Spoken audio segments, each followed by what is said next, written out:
From the virtual Talladega Super Speedway, LSR TV, your home for sim racing on Facebook, YouTube, and iRacing Live, presents coverage of round number 5 of the No Limit Racing Pro Series. Tonight from Talladega, it's the Rich D PC 350 from the Talladega Super Speedway in Lincoln, Anniston, Alabama. I'm Wesley Outland. Joined alongside is Mr. Greg Rentz. Greg Rentz in the production chair is also Charles Wooten.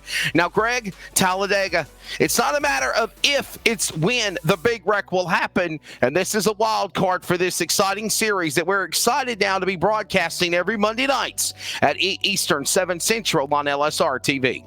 What better way to introduce a new series to LSR TV with the No Limits Racing Pro Series than with, why not, the biggest wild card in the racing world, the biggest track in the NASCAR world, and this is our debut for the NLR Pro Series here tonight. 131 laps, 350 miles at Talladega. Wesley, you can't ask for a better introduction to a new series. Tonight's race information and schedule of events is presented by RaceOnTexas.com. 1 hour and a half practice session, hour and a half practice continues on. It's about to come to an end here in the next 3 minutes. Then we will have 2-lap qualifying for the drivers of the No Limit Racing Pro Series, and then for 131 laps, 350 miles. They will battle around this exciting 2.66 mile virtual Talladega Superspeedway. As we get ready for round number 5, by the way, we were scheduled to broadcast last Monday night, but due to the World of Thunder iRacing Speed Week, we were not able to broadcast from Watkins Glen. But at the completion of 4 events, here is the look at the official point standings as we now move into round 5, and we will take you to the championship here for the No Limit Racing Pro Series every Monday night. Matt Lovett leads the way, 181 points, just 9 points back to the driver of Brian Wirtz, 173. Then you have Matt Cherry third. Anthony Titchener is fourth. Alex Coates is in fifth. Brandon Fronapple sixth. Hank Caston seventh. Casey Knighton eighth. Casey Gilchrist is seventh is Caston. Eighth is Casey Knighton. Ninth is Casey Gilchrist, and Jake Fluman is currently in the top 10 of the points. There's your top 10 rundown here. Remember, this is race number 5 of the season, but it's our first one here on LSR TV. And again, Talladega, that's just like the ideal way to introduce it to the racing world here. And Wesley, tell them a little bit about the series. You know a little bit more than I do about this series as we introduce our fans to this new series. Tell us about how the series came about and what we can expect to see out of this, because we got ourselves a nice full field here tonight. Oh, a great field of cars here ready to go. And that's one thing that Brandon Fronapple, the series founder of the No Limit Racing Pro Series, banks on, is having a good car count and great participation. But, this is a growing series to advance into the pro level. They have the No Limit Racing Thunder Series, which actually competes tomorrow night.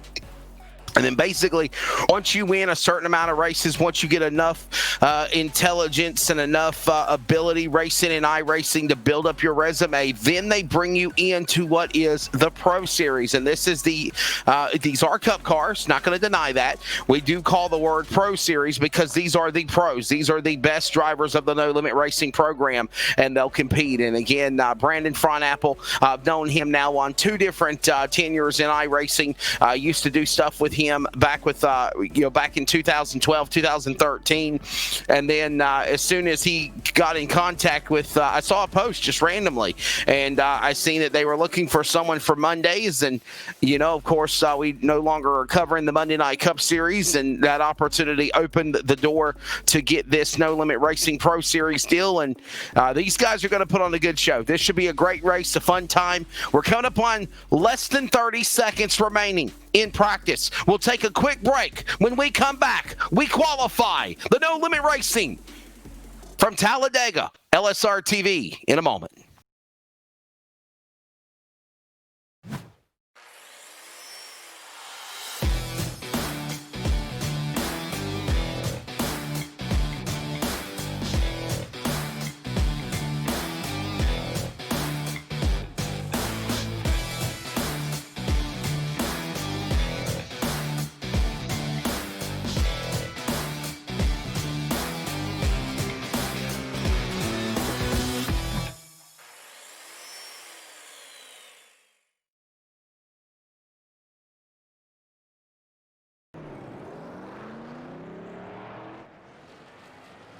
Qualifying about to get underway for the Rich DPC 350 here tonight at the Talladega Superspeedway. Drivers ready to put down what best laps they can. We'll see that happen here in just a few moments. And again, Greg, as we see things get underway, we'll kick things off with the number 3 machine. Actually, my apologies. That's actually the number 5 car. The number 5 machine is Brandon Fronapple, the Incognito Racing number 25 machine, 25-year-old out of Warsaw, Virginia. The 46 branding company, Neonism's entry, 9 seasons. As I said, he's been running a long time. And the man behind No Limit Racing, that is Brandon Fronapple. And he'll be the first man to come out of the gate, get some courage, and take on the clock here, Greg. And Wesley, we're seeing what we expected to see here as he comes around to start his first qualifying lap of 2. First lap at Talladega, for qualifying, you want to be right up against that wall the entire time. Going and building up as much momentum as you can possibly build up. For lap number 2, once he comes across the stripe this time, dive it down to the bottom and take the shortest possible way around. That's what we're going to see every single car do here. So front apple there down the back straightaway, the number 5. He'll be the man to set the bar here in qualifying. Very unique metallic looking car there, if you will. Sharp for the driver to Warsaw, Virginia. In the number 5 up the high banks here at the 2.66 mile Talladega Super Speedway. He'll get ready to make his laps around here off of turn number 4. And coming down to the start finish line, the number 5. Ready to set the bar to decide who's on the pole for the Rich D PC 350. PC Computer Marketing Components Company, proud sponsor of this event here on LSR TV for the No Limit Racing Pro Series. Front apple will set the bar. Carlson is right behind him by just 84 or 4 thousandths of a second back.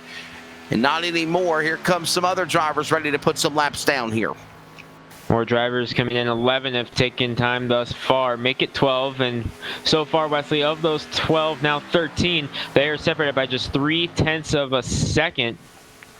It's Anthony Fitchener on the pole right now after 1 lap for those 13 drivers. Rest of them are beginning their qualifying runs now. So as they come around and complete lap number 2, you can definitely expect those times to drop. Second lap is quicker 99.9% of the time. It takes something weird to happen for it to not be the faster lap. So we'll see those times drop down as we're already seeing it now. Some drivers have completed those laps. Right now, Steven Ephesus, and we apologize if we mispronounce the names. Again, this is our first time with this new series. Going to the top. Now Alec Coates in the number 10 going to the top of the board, 51.060. And noticing Wesley as everyone comes down for that second lap, 51.0, 51.1 for just about everybody right now. Yeah, very closely together there as here comes the Ally Financial number 48 machine. He'll make his time on the racetrack right now. And that is the driver of Matt Cherry out of Incognito Racing, 32 years old, out of Scottsville, Kentucky. I don't wonder how far that is from Richmond, Kentucky. That's where I'm at right now. In the Lowe's Ally Bank number 48 machine, Matt Cherry. We'll see what type of time he puts on. Is right now Coates is the man that is at the top of the board with qualifying less than 1 minute remaining before we introduce the starting lineup to go to green flag here tonight at the Rich D PC 350. 17 cars have taken time thus far. So with that, with how long it takes around to get a lap in, looks like the rest of the field that has not yet posted the time is only going to get 1 lap in. Saw Kyle Ramsey, I thought, on track in the number 102. No, correction, that was Ben Carver in the 28. He's coming around, and he is just going to back it down. He's not going to get a time in the 28 car. He was coming around to take the white flag, and he just pulled off into the pits. So the Toyota Camry not going to post the time here tonight. Yeah, Ben Carver in the Hughes Esports entry out of Kannapolis, North Carolina, 41 years old, sponsored by Racing Electronics. His machine will not take time on the clock, and there is less than 20 seconds remaining. And to be honest with you here, I don't think we got time for any more cars to take time, so it looks like only 18 are going to post speed, and it's going to be Cherry in car number 46. That will be the quick man. So 18 cars posting a time as time will run out. So Matt Cherry going to be quick here. 51.058. Top 3 drivers, Wesley, separated by 1/100th of a second. And then you got them trickling down the top 9 all in that 51.0 bracket. But they are posting up for the grid for 131 laps at Talladega. Wesley, let's take them through the starting lineup. Oh, yeah. Let's have some of that Allison music in the background as well. I love to get everybody pumped up. It's time for the Rich D PC 350 from Talladega. Round number 5, the starting lineup presented by Waltz Beard Co. On the pole, fast qualifier, row 1, Matt Cherry in 48, Alex Coates in the number 10, row 1. Row number 2 will find Matt Jorgensen in the number 51 with Anthony Fitchener in the number 87. He will roll off 4th. Moving on to row number 3, Steven Evasius in the number 12. To his outside, Edward Jurgen in the 92. He'll start row 3 outside. You'll find Brian Wirtz in car number 82 rolling off in 7th, with Cody Cox, car number 54, making up the 8th spot.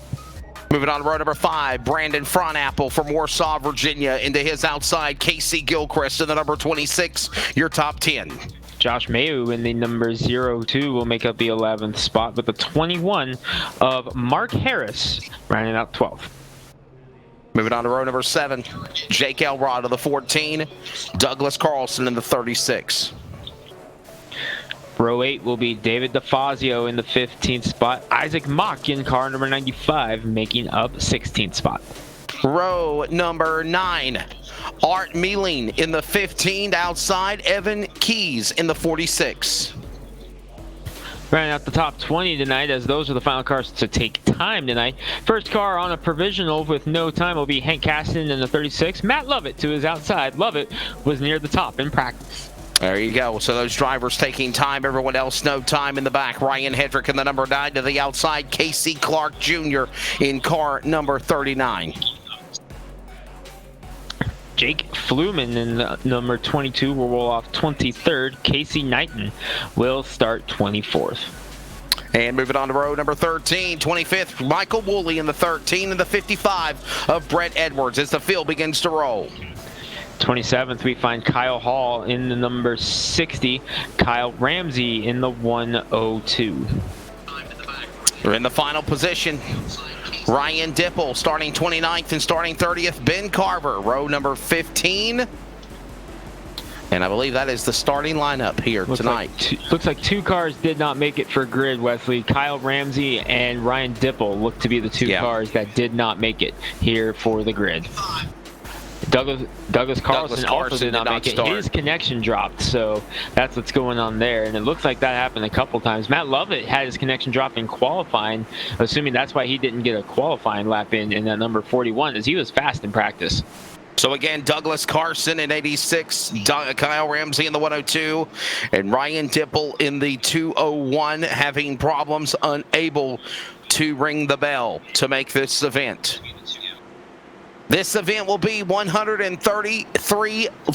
laps, 350 miles. Greg, what do you think we're going to see here? Should this be a long green flag run, or do you think we'll see calamity right off the bat? Or obviously, Talladega is always entertaining. I think you're going to see typical Talladega in this one, Wesley. As we get set, 131 laps. So you have to assume that we're going to have a stretch of this race where the drivers just kind of try to settle things down and just try to set themselves up for that final push. But no doubt, late in the race, and especially here in the early stages, we're going to see a lot of wild stuff. Saw a quick question in the chat before we get there. Any Ohio drivers in the field? We've got 4 of them in the field tonight. Hank Caston, the 36. Casey Clark Jr. in the 39.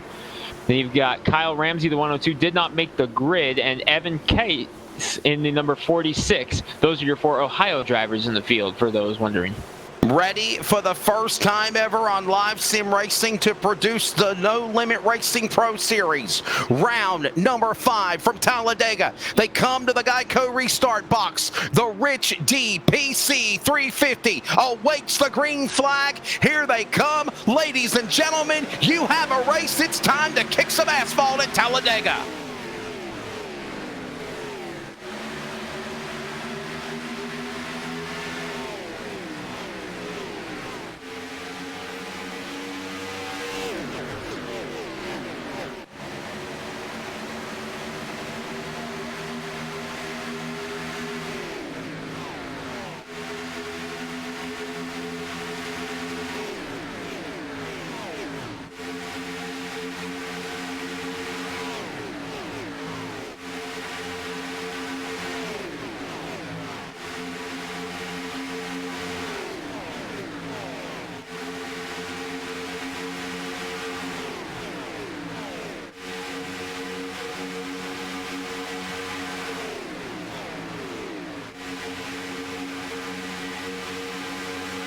Opening lap at Talladega. And it's been a dandy. They're at full speed. A couple of more laps, they'll be at full song. Coates over Cherry. Fitchner right there in third. Jorgensen, Jurgen currently the top five. Top four single file on the bottom of the racetrack. And from there on, Greg, it's 2x2 like leading Noah's Animals to the arc of the back straightaway. Typical Talladega here in the early stages. You want to get down on that bottom, which is exactly what Alec Coates did in the number 10 with Matt Cherry just behind him in that Ally Financial 48 car, running Jimmy Johnson's rally paint scheme here for the final few races of his career. But look at the gap that Coates built up there over that. That's probably from Cherry kind of backing up to the 87 of Fitchner to try to get a run at Coates to try to perhaps make a pass here, but it looks like he's intent to just ride around behind Coates here for at least the opening few laps as we're working lap number 3 of 131. Coates has led both of them thus far. Yeah, still a lot of racing here left to go with Coates out in front. Cherry right there nestled behind him. Then you have Fitchner, Evasius, and Wirtz in the top 5. Fronapple right there on the outside, trying to clear and get around Harris. That position going on for 5th, 6th, 7th, and 8th with Jurgen on the outside looking in. On the top side, on the top of the racetrack goes that 21 machine.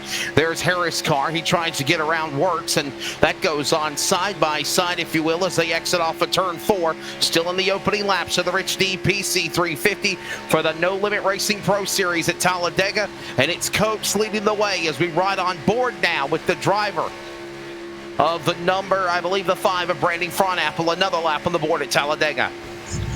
Top 4 single file, and then it's double file all the way back. Make it top 3 for just a second as Mark Harris in the 21 was trying to get a run on the outside there of Evasius in the number 12. And again, apologize if I'm butchering that one. That seems to be the one that we're going to have the issues with pronunciation-wise. Already lap traffic ahead of him here, Wesley. Believe that should be Douglas Carlson. Yes, it is, in the number 86. Remember, he had those connection issues, was set to start 14th, is already 2 laps down in 14th, as meanwhile Matt Cherry has moved up to pick up the 21 of Harris to try to get a run on the outside. So Matt Cherry, after riding in second for the first 3 laps, has said, you know what, I want to try to lead this race. Unfortunately, doesn't look like it's going to work now as Fitchner was able to get up on the bumper of Coates and make the pass for second. This race is just the first of a big weekend ahead, a big week ahead for your home for sim racing, LSR TV.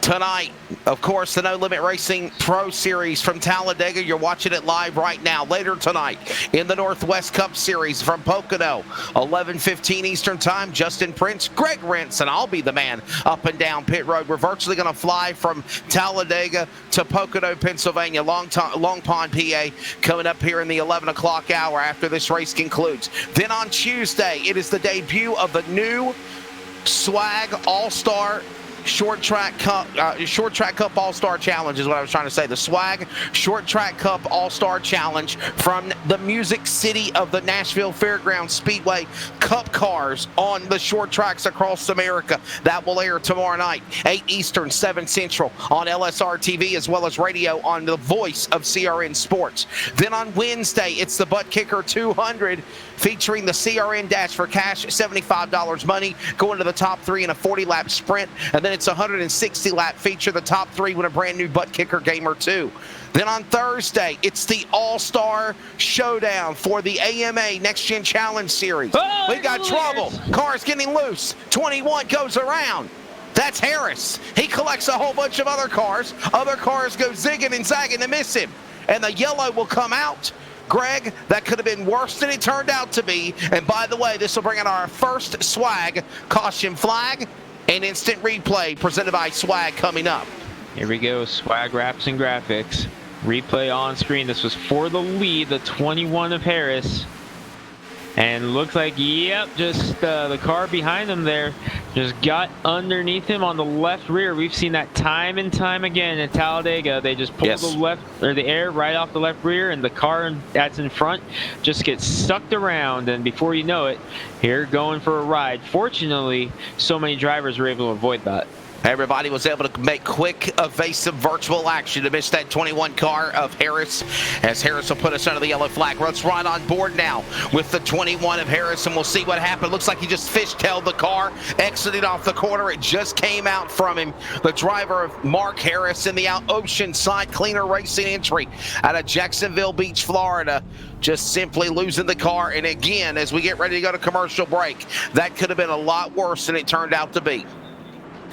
Yeah, there were a couple other cars involved. I saw Fitchner get involved in the 87, but we are definitely thankful that it wasn't worse than that. It was Brian Wirtz that got up behind the 21 of Hicks, which sent that around. So under caution here for the first time at lap number 7, and looks like everybody's coming. Looks like everybody is coming out of the pit lane, led by the number 10 machine.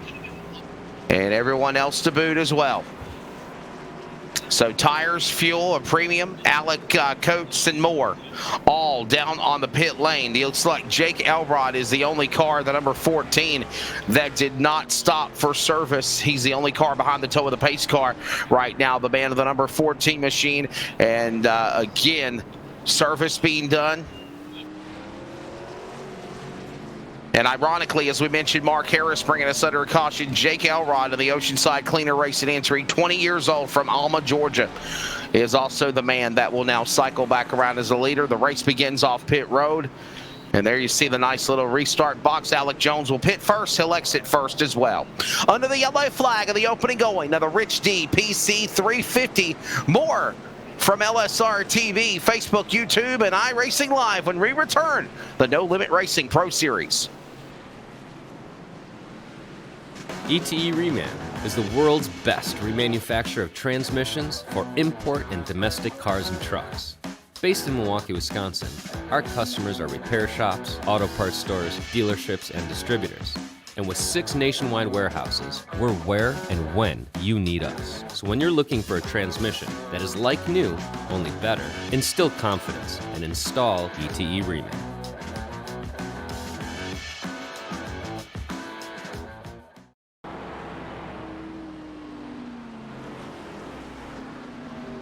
And as I was saying, we have a big week ahead on LSR TV, your home for sim racing for this upcoming week. Again, as I was talking about Thursday night before Harris had his accident off turn 4, Thursday night is the All-Star Showdown for the No Limit Racing Cup Series, or the Pro Series here tonight. We have an All-Star Showdown from Indianapolis Raceway, Lucas Oil Raceway, coming up on Thursday night. It's going to be a completely different format, stages, opportunities for drivers to make it in. Obviously, winners throughout the season are locked in. That will be live on LSR TV Thursday night, September the 24th. And then we take off until Sunday. And then Sunday, it is the big one. We actually have a new series on Friday. A new series is also coming up. We got a series called the Cody Series coming up on Friday. It'll be on LSR TV at Friday night. And then I don't think I have anything to do with that because I constantly have a crazy work schedule as it is. Greg, I think you do too. But we will tell you this, the days are getting shorter, the nights are getting longer, and the cold weather is back. So within no time, we have a great winter schedule lined up for LSR TV and the Winter Racing Series. But anyhow, the one we've all been waiting for, the E300. You can get signed up immediately. Go on Swag Motorsports, Esports Racing Team, Simulation World Auto Group. Message them. Let them know you want to get signed up for that race. A big event, 1,000 to win. Starting 42 cars. It'll be live on LSR TV and CRN Sports this Sunday, beginning at 1 p.m. Eastern.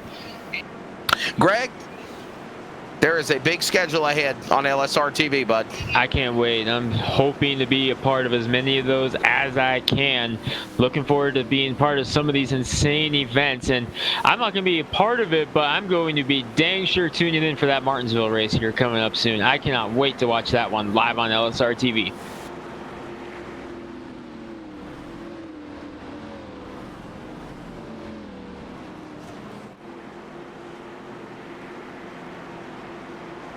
I will also tell you that it is not officially confirmed as of yet, but I'm understanding that possibly LSR TV might be having an invitational race from Martinsville to lock in 2 spots for Sunday's event.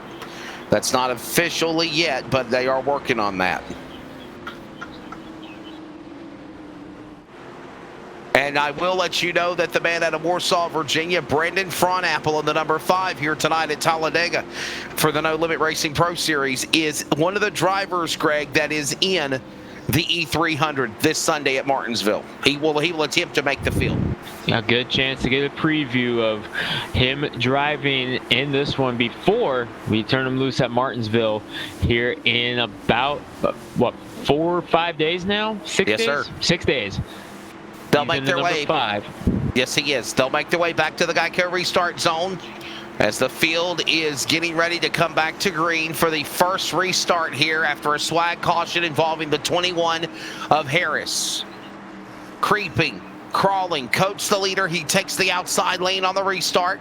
Leader's choice. Here they come, ready to gas her back up to the starter box. Green flag back in the air. Working lap number 10 of 131. Still a long way to go in the Rich DPC 350. The leaders side by side coming to speed in one. Elrod did not pit. Remember, he was the only driver that did not come down pit road in that number 14 as Jurgen on the inside gets the spot away from Coates. Remember, Coates had led all 6 of the green flag laps before that caution came out. Now trying to get the run on the outside is Jurgen, trying to get the push from Coates down the backstretch into turn number 3. As they sail it off into the turn, cars not quite at full speed just yet, but they are making progress. One car already up in the top 10 after starting outside the top 20. That's Ryan Hedrick in the number 9, the Napa Chevy. He has started 21st. He restarted that in 8th position. Casey Clark Jr., who started just alongside him in 22nd, has also cracked the top 10. Jake Elrod, the man back out in front now. He's the leader of the number 14. He's up 12 positions in this race. Jake Elrod again out in front.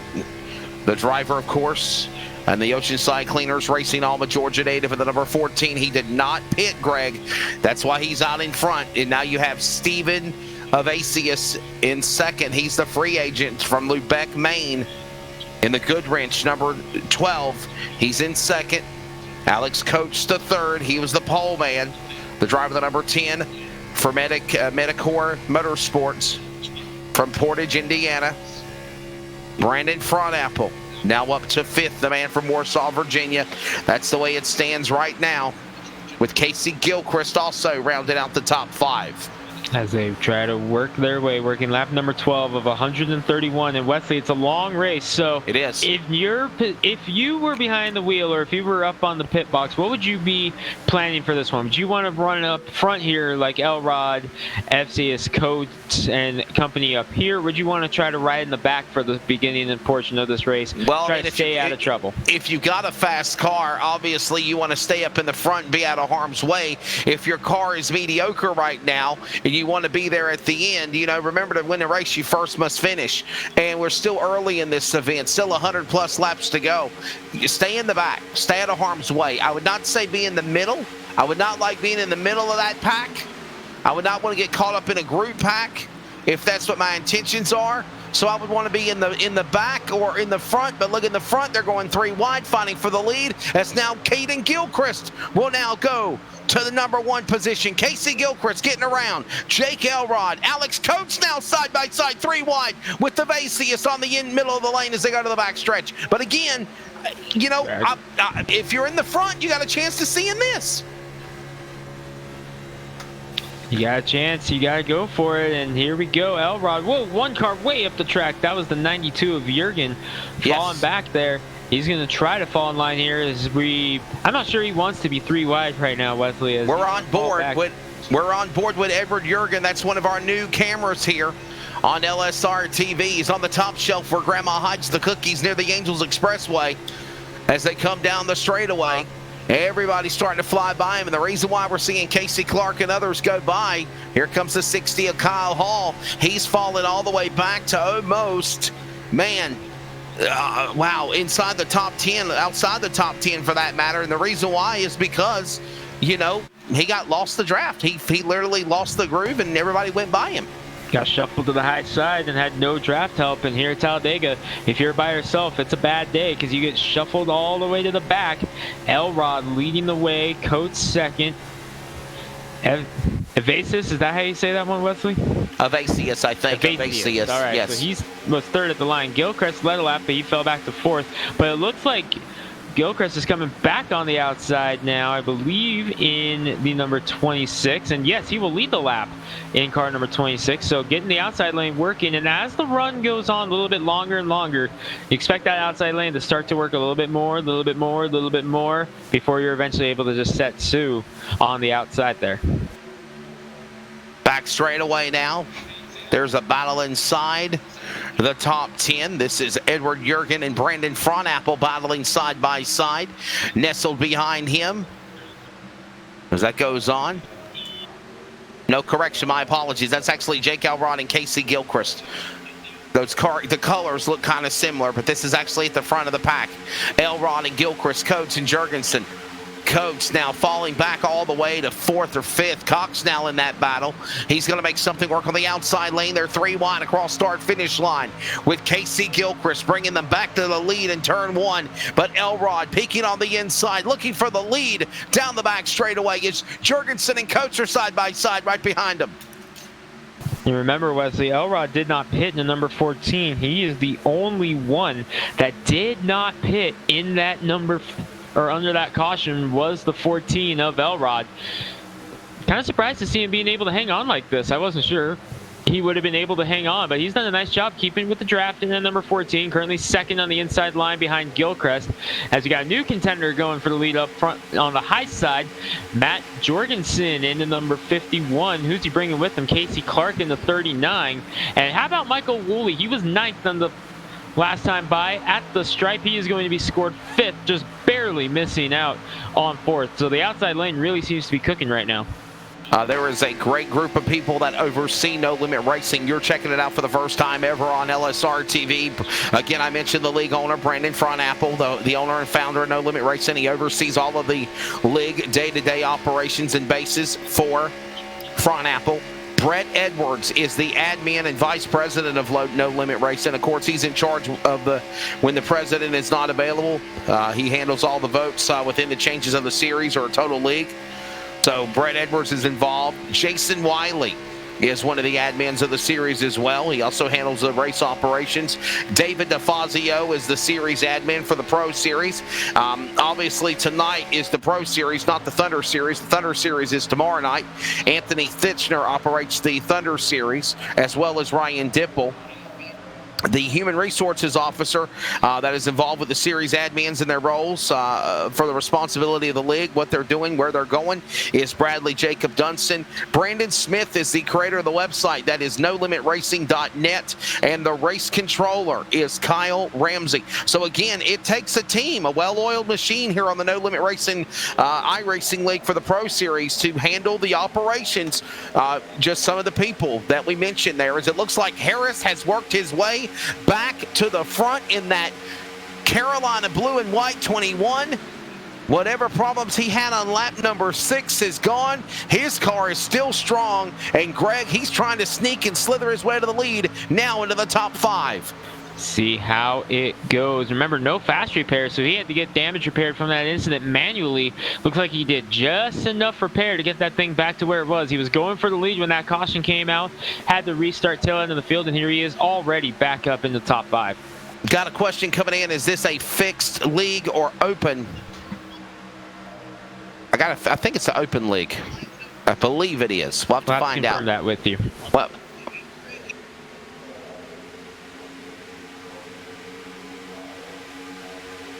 and by the way, there's also another thing that we will be watching. If we start seeing any cars that begin flashing, blinking, that's an internet signal issue on their part. Greg, they have a 2-minute warning, just like in football. They have 2 minutes to get that fixed, and if they can't, the servers that I just mentioned, the officials of the No Limit Racing Pro Series, will remove that racer from the server. So that is what happened to Douglas Carlson. Remember, he was having those internet issues in the pre-race, and he has been removed from the servers. So we've already seen that happen here in our first broadcast of the NLR on LSR TV. So we're already seeing that happen. Very strict rules here, and I've got to say, really liking what we've seen so far out of this league. Good racing. Again, Matt Lovett leading the way in the points. Brian Wirtz second. Matt Cherry, Anthony Thitchner, and Alec Coates currently the top 5 in the point standings as those drivers in different positions on racetrack, as Jorgensen will now give himself an opportunity to lead. Not anymore. Here comes also Woolley. Michael Woolley will go to P1 to the number 13. Take him to the lead. He's on the bottom of the racetrack. He'll carry Fitchner with him. Clark Harris top 5 with Jorgensen now second as they go to 3. Look at the little punt in the pants he's giving him to try to give him a boot there. Fitchner to Woolley to move into position to get around Jorgensen for second as they come off 4. So the outside lane trying to move once again, as the inside lane seems to be where you want to be right now. Woolley looking to lead the first lap of the night for him. Remember, he started 25th. Drag race down with Jorgensen. He's going to lead the lap, so Woolley holds on. Started 25th. He's in the lead and just 22 laps. So Michael Woolley now, the green number 13. He'll go to the top spot. Or will he be? Because here comes Jorgensen to try to power back out on the outside lane and make something happen. Michael Woolley for Dark Horse Racing, 40 years old, out of Eddington, Illinois, from the land of Lincoln in the NVIDIA entry. Number 13. So far, there's been probably about 5 or 6 lead changes in this race. And Woolley now gets his opportunity to be at P1. Fitchner there in the number 2 spot. Harris, Jorgensen, Cherry now back into the top 5, back to 4th. Jorgensen falling back to 5th. Just like that, Greg, he went from 2nd to 5th. And Harris, who brought out the first caution, he's back now up to 4th in 21 off 2. Trying to fall in now and get the run with Matt Cherry, who slides up in front of him. Cherry wants that outside lane work. Remember, we saw this earlier in the day out of Cherry in the 48. Fitchner was caught up in that incident as well with Harris, and he's worked his way back up there as well. But look at Cherry. He might get it this time. That outside lane really seems to be working here on this longer run, and Cherry trying to get it working. But the problem he's facing right now is Harris does have that damage. Can he get a good enough run there? The good news for him is the car pushing Woolley also has some damage from that incident. And again, the 14 of Elrod still hanging in there on those older tires. He's the only driver that has yet to be on pit road yet. And my question is this: how much damage did Harris really get on his car? Doesn't look like it's really that much. Doesn't look like it. But I'm a little bit worried about the engine problems he may encounter with this damage on the front of that number 21. How much longer can that engine withhold? Remember, you don't see that kind of damage on iRacing, but it's there, and we've seen it happen before. It can end in the worst possible time. Never thought about that. There's a little bit of damage there on the left front of the Zia. Yeah. A little damage on the ZL1, number 21 Chevrolet of Harris. That's again the driver, Mark Harris. He has moved his way back into the top 5. He's currently in 4th. And Michael Woolley leading the way. We're 25 laps in here at Talladega. Go ahead, Greg. Oh, yes, you can. Our producer's telling us in our ear you can actually see the tape that they actually taped up on the spoiler to try to allow... just a little bit right there. On the front nose of the grill there, yeah. Just try to work on the downforce, if you will. Did you see how close he got up there onto the back bumper of Cherry? Now going to try the inside. The Cherry kind of washed up there. Harris going to try the inside and tuck in behind Fitchner right now to move up into 3rd. As it looks like now the inside lane seems to be the preferred line. Do you notice also we're all like all the grid and the pavement is picking up, the asphalt's picking up on the track, the rubbering up, if you will, on the front grille of the car, on all the cars for that matter. Just some of the new great graphics, the new download that iRacing has done for their update, and making the experience a lot more exciting, working on the new damage model, having the ambiance of a loudspeaker public address system. You hear the echoing of the announcing, the roaring and the booing of the fans. Just some of the cool things that they've worked on here. Whoa! 48. Little loose in the draft. That's Cherry trying to hook up behind Harris.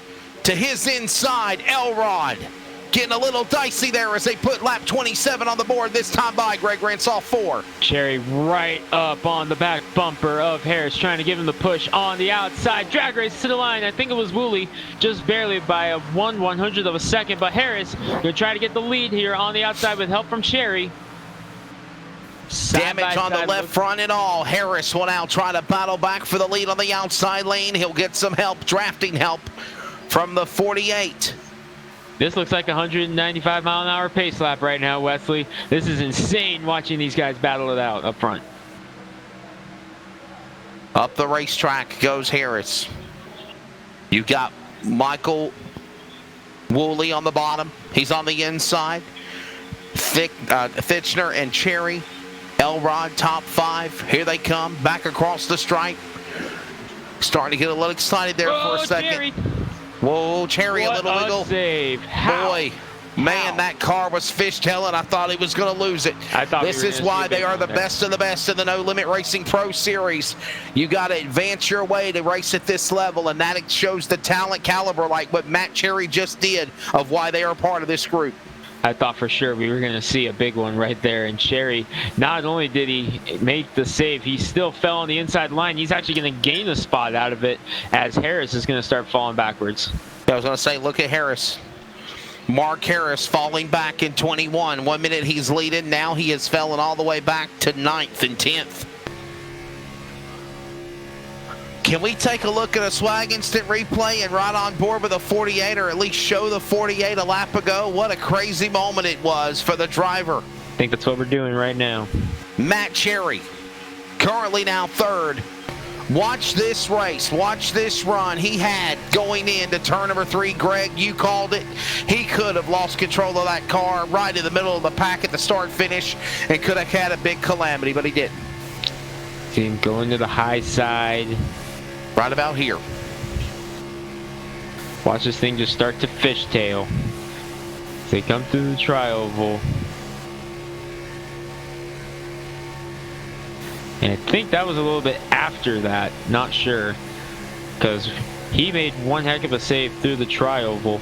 Yeah, meanwhile, and it was right before they got to the start-finish line. Right now. In the it was right before they got to the start-finish line. Yeah, he's going for the lead in the 48 car right now. So he's trying to get the lead from Woolley in that number 13.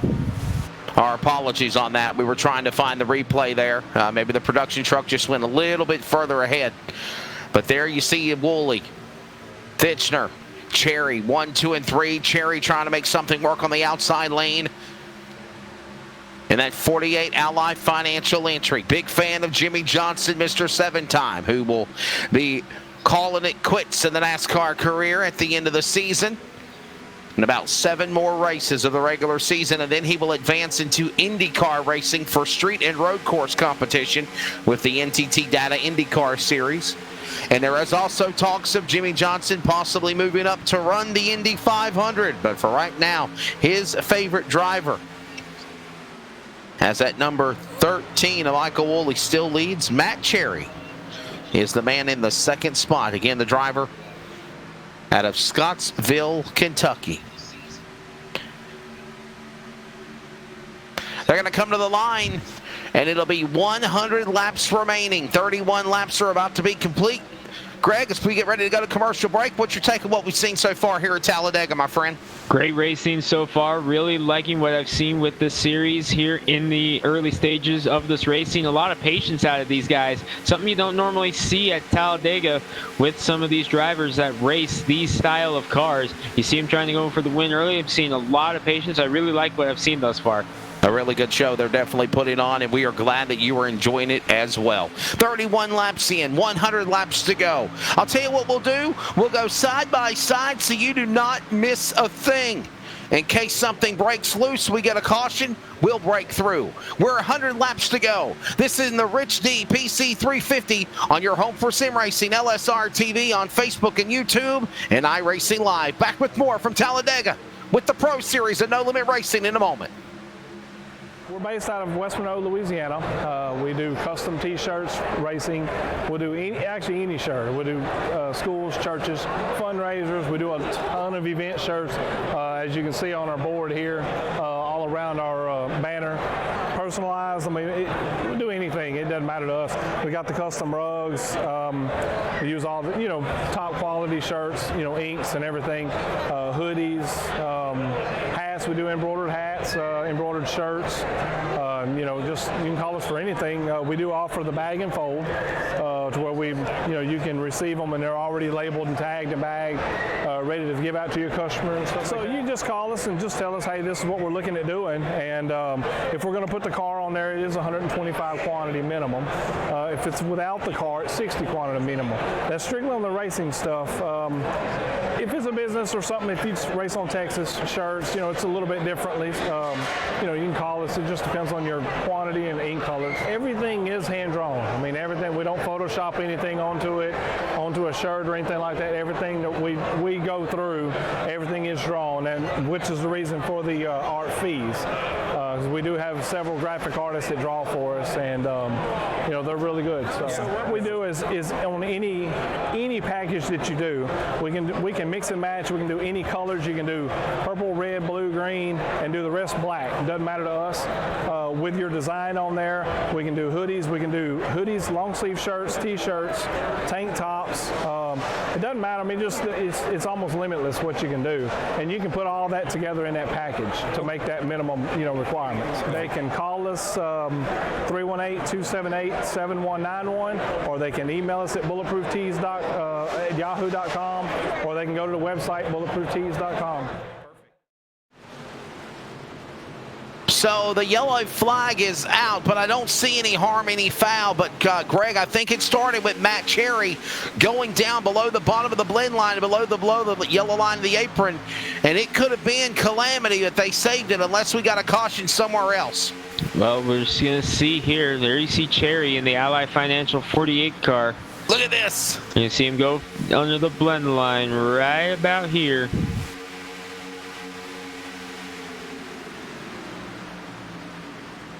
We're watching this replay, and we'll see what took place here. Trying to sort out if this did bring out the caution or if there was something else. Remember, Cherry was going for the lead a moment ago, had that big bobble, and has been mired back in traffic since then. And right around here, he goes down the back straightaway, and he gets stuck behind traffic, and he literally goes below the apron, coming up right about now, I think it is. Watch this. Woo. Whoa, everybody got below in front of him. Yeah, that was Hall going down in front of him. What a save here by Cherry, but you saw Hall go for it there, and I wonder if they... And then right then and there, they start slowing down, and that's why they throw the caution, and I think that was just a safety because everybody got so slow and got on the binders, they had to throw yellow flag. I was going to say, I bet you that caution was just for making sure that everything stayed good as we're on pit road again. Onto the pit lane, ready for service. Here comes drivers. Tires, fuel, 4 tires, fuel, going to tear off the windshields. Track bar, wedge, chassis, virtual adjustments being made. And ready to get back out there. What a save for Matt Cherry. I know he's ready for 4 new sides of Goodyears, as you call him, the Mr. Feelgoods. He's at pit stall 1, but here comes the race off pit road. Watch the pit line. Watch this. Who will it be? Here they come. Boom, 13. Number 13 off the pit lane first, Michael Woolley. I believe that was everyone Hall else racing off pit lane, including Kyle Hall, Matt Jurgensen, Casey Clark, Jake Elrod. The top 5, Jurgen, Harris, Cox, Fronapple, Hedrick, the top 10. Still the 87 on pit lane. Getting work done, Anthony Fitchner. Man, that's a very extended pit stop for the 87 car. Later on tonight, Northwest iRacing Cup Series back to Pocono. Greg, we had a pretty exciting truck race, wild one on Thursday night. We'll see the same thing with the Cup Series we'll provide here coming up later tonight at 11 Eastern, 10 Central.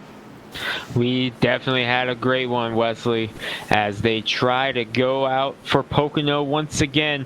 Remember that incredible battle we saw between Brightsman, Stabnow, and West all day long. It was Brightsman stealing the win for his 2nd truck win of the season.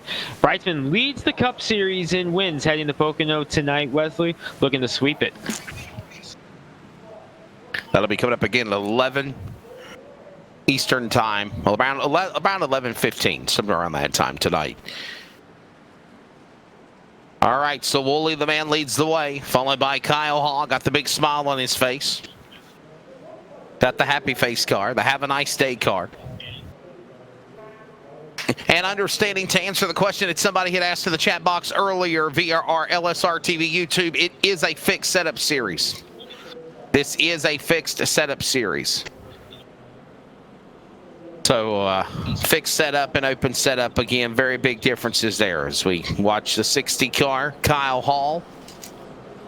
Do not have much information on him. He must be a new entry on my announcer roster. But I do not have his deal. He might be one of those drivers that has recently moved up, Greg, from the Thunder Series. The No Limit Racing Thunder Series is on Tuesday night. You win a couple of races, you build up your resume on the Thunder Series, and then you advance into the Pro Series. So, got a replay coming up for you. Oh, the lights are off of the pace truck. We're going to ride on board with the pace truck. Look at this. Yeah, we even got a camera for the pace truck. Wonder what song they're listening to right now. Is they're just cruising around at pace car speed? Probably Keep On A-Rockin' Me Baby. That's a good song. What do you think? Yeah, it works. Looking Keep back, on there's a-rockin' the me, field. baby. No, that's Wouldn't that just be an awesome sight there, Wesley, to look in the back and see that coming towards you? Yes, run for your life. I've had that experience before. I've been inside a pace car whenever the Cup Series cars, actually the Xfinity cars at Atlanta, coming for a start. That's definitely a rush, especially when you're picking up speed and then you drop down onto the pit lane and then you see them just overtaking the power beside you to your right, just roar by you, and you're like a sitting duck and you're going 60 miles an hour. Michael Woolley, Kyle Hall, row number 1. Row 2 will find Matt Jurgensen, Casey Clark. Row 3, Edward Jurgen, Mark Harris, Cody Cox, Brandon Frontapple, Ryan Hedrick, and Steven Evasius, the top 10. Here they come into turn number 3. Ready to get back underway after the second caution in the Rich DPC 350 here tonight for round number 5 of the No Limit Racing Pro Series on LSR TV. Greg, pace truck will get ready to drop back onto the pit lane, and we will get ready to bring the field back to the Geico restart zone and go for our second restart of the race here at Talladega. Second caution in the books. Woolley has led about the last 10 or so green flag laps, but a new challenger to his outside, Kyle Hall in the number 60. And Wesley, for reference, Hall started shotgun on the field, 27th place. And he's starting outside row 2. What a drive through the field for Hall. Ready for the restart. Creeping, crawling, back to the firing box, working lap 38 at the green. Back underway. And Michael Woolley will be the man to advance 24 positions since the start of this race. And he started this race 25th. What a strong car he has. Back to the lead. Behind him, Jurgensen, Hall, Clark, Jurgen, Harris, all beginning to battle. Now they're going to get side by side. Saw a little blink there for a couple of cars. Remember, if they start blinking immensely, 2-minute clock. They go to 3. Off into 3. Kyle Hall leading on the inside. Got down in front of Woolley as the outside lane tries to get going with Casey Clark Jr., one of the Ohio drivers that we mentioned earlier. Look at the move on the outside by Woolley to try to get back up and get the lead. But Hall going to try to hold the bottom as they come down drag race to the line. Hall by a tie. They tied at the line. Hall got the credit. Holy smokes. And what I mean by tie is .0000. Wow. You notice that they have Woolley and Hall side by side with no differential on interval. The reason why is, as Greg just said, they were literally at the same speed down to the inside. Kyle Hall to the bottom, nestled up behind Woolley. Up top shelf goes Casey Clark in the middle lane. To the outside lane comes Cody Cox in 54. He'll try to stick it 3 wide now. Thought better of it, nestles in, cuts off Harris in 21 as they work their way back to the tri-oval. Harris trying to Through make the the move. Geico restart zone, back down to start finish. Got a car dropping off the pace on the bottom of the apron. Not sure who that was who pulled down on the apron, but they Is towed that back to Knighton's the car? pits. May have been. No, Knighton's still out there. Not sure who that was who pulled into the pits. It was Carver, Ben Carver. It was Carver's car, understanding that he had some internet blinking issues, and that's why they, remember, there is that rule that you have 2 minutes to get it fixed, Greg, and if not, your race is done, so that's what he's dealing with right now. So he's trying to get it sorted out. Nice move by Carver, though, to just pull in and make sure everything was working solid. New leader up at the front, Casey Clark Jr. in car number 39 gets the race lead. We'll see. We'll see what can go on with the Race Electronics entry number 28 and see if he can continue to improve and keep that car going. As again, we mentioned that number 28 machine of Ben Carver for the Hughes Esports entry from Kannapolis, 41-year-old for Race Electronics. And well, that goes on a new leader. Jorgensen now to the top spot in his car. Matt Jorgensen, car number 51, the man, the free agent, 34 from Omaha, Nebraska. Sponsored by the United States Air Force, and thank you to our military as here they come off turn 4.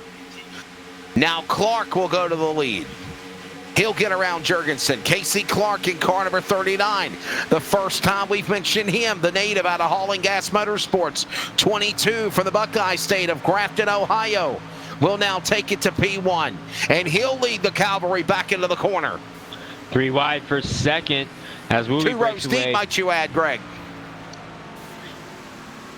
3 wide for the second spot, but now that's shuffled back as Woolley gonna get the spot. Hall trying to make it back up there on the bottom in the 60. Third in line on the inside as the 22 of Fluman trying to get up there. Boy, I'll tell you what, Woolley just giving him a little bump there, a little bump, and you see how it aggravated the car for Clark, but Clark will not be denied as you're riding on board with the back end of Clark's car, the front of Woolley right there, and to the outside, here comes the 22, Jake Fluman, ready to battle on the inside. First time we mentioned his name, it was correction, the outside lane. He'll carry now Matt Cherry with him as they work their way to the back straightaway. Cherry back up now in the number 48. The pole sitter has fought his way back up into the top 5 once again, trying to give some help to Fluman in that number 22, trying to bring the outside lane up. But they're side by side now with Clark and Woolley. Look at this battle continuing. Here they come off of turn number 4, back down the straightaway through the tri-oval. One wrong slip, and we could see calamity. Right now, they all respect one another. The best of the best, and there goes contact. Cherry gets into Woolley. He drifts up off the bottom of the blend line. Glitch back in front of the leader, Woolley. What a save. That's 2 saves now for Cherry in 48. That was Clark in the 39 who made that incredible save there, Wesley. That was the race leader who made that save. Staying green, 3 wide for the lead as Fluman tries to get up now into number 22. And who's this coming on the outside here, trying to make the extreme high side work? My apologies that's the on that. 02 of Mayo. Three wide, 2 rows deep. Somebody better lift. Clark on the bottom. Clark, Cherry taking advantage. All of this craziness now, they are 4 rows deep, 3 wide as they come through the tri-oval. We ain't even in halfway yet and they're starting to drive chaotic. I was going to say, they are doing this early here, Wesley. I figured we would have been settled down for a little bit. Fluman throws a block on Cherry to try to keep him behind him, and what that's going to do is allow Cox to get a run with help from Jorgensen in the 51. Fluman leading the way, Cherry second as they try to wash up the track. Here we go down the backstretch once again. Fluman leading that Cherry right up on the back bumper, and they are slicing and dicing now. This is Talladega. What a show they are putting on. Thank you so much to Mystic Serpent. I hope you're enjoying the race, bud. Thank you also to Chris Elrod. It is a fixed setup series to answer the question that somebody asked earlier. Aunt Kathy checking us out. Anthony? Aunt Kathy, I wanted to say. Aunt Kathy, I had my cheesecake today. That's all I'm going to tell you. I had my cheesecake. I even had to tease old Greg here during lunch to say, Greg, look what I've got. So definitely. I had cheesecake yesterday, so we're good. What did you have, you said? I had raspberry cheesecake. Yeah, I had strawberry cheesecake. That's what I had. Strawberry cheesecake with whipped cream on top.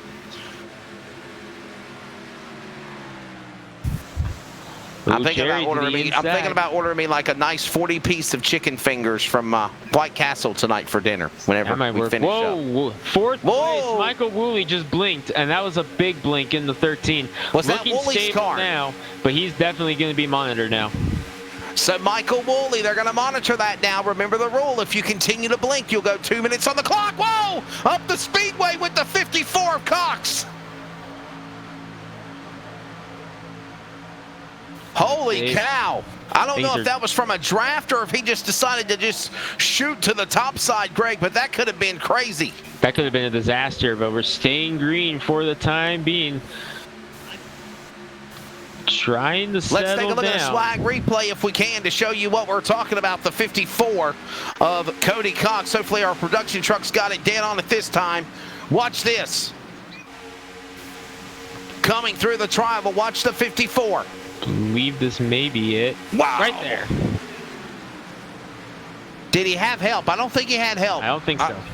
He just lost it on his own, but that was a great save. That could be one of the saves of the race here. Woolley just blinked again in the 13, Wesley. Oh, wow. So I'm not sure. It's been a couple of blinks about a lap apart. Not sure what the rule is on that, but they are definitely monitoring him. And Cody Cox is not too happy with the fact that he's blinking. So 2 laps, if you continuously blink for 2 laps, then you go on a 2-minute clock after that, and if it continues, then you are out. And that would be heartbreak for Michael Woolley if that happens to him in the number 13 entry.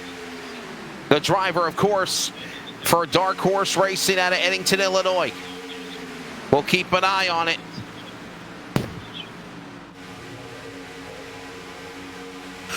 Okay, my apologies. I've been told by my producers that it's actually not 2 minutes. It is once they see you blink, Greg Rentz, you have 2 laps period to get it fixed. And if not, then you are out.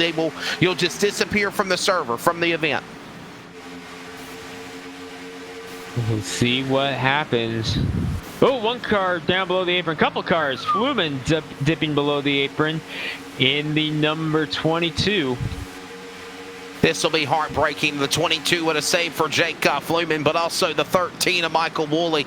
It looked like he kind of backed off just a little bit, but now he's starting to get a new reprieve on the outside lane. He'll go to the top of the Angels Expressway, and it's blinking again. And there he comes back on the 13. We're still monitoring that.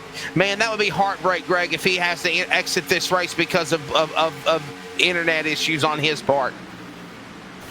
After leading a good chunk of this race as well. See how that goes.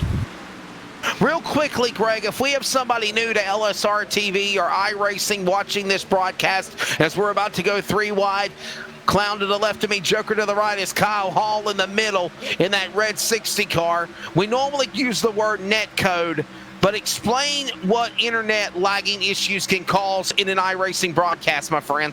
So we've talked about netcode in the past. What that means is the internet connections of the 2 drivers on track don't exactly match up with each other. So it could recognize that, hey, these 2 cars are a little bit apart, such as you would see about with their top 2 cars there on the bottom, Mayo and Cherry. They're about that far apart, but all of a sudden, Cherry's internet could say, nope, we're connecting, where Mayo's internet is showing them with a little bit of a gap, but it recognizes the contact on Cherry and it sends Cherry for a spin off the bumper of Mayo, even though they're separated just like that. It's a product of their internet connections just not quite syncing up with each other. So that's what we worry about with netcode. And with lagging, you can see netcode come into play a little bit more, and especially if a driver blinks out, if he happens to blink back in right when another car is right in that same spot, if he pops up, then we got a mess. Yeah, that's for sure. So we got to definitely monitor that. We got to keep an eye on that. We'll let you know what's going on. As right now, it looks like Woolley's still staying in position in that number 13 entry. Currently sitting in 6th, up 19 spots. The biggest mover of the race is Mr. Kyle Hall, the smiley face, number 20, or the number, number 60. 23 positions for Kyle Hall. He currently sits in the 4th position on course. As Casey Clark leading the way over Cody Cox. Cody gave us a scare a moment ago. We thought he was going to crash. He sits in 2nd. Kyle Hall 3rd. Matt Jurgensen now going to 3rd. Kyle Hall falling back to 4th. Michael Woolley, the top 5. Hey, by the way, lap 66 will be halfway, and then it'll be a 65-lap shootout. Contact for the lead. There's contact. There goes Cox. He tags Clark. He gets into the 51 and Jurgensen. 3-4 cars riding on board with Hall, trying to save it. He'll go for a spin on the bottom of the apron. There's a lot more than that, Wesley. This is the big one. Had a feeling it was coming. Swag replay on deck.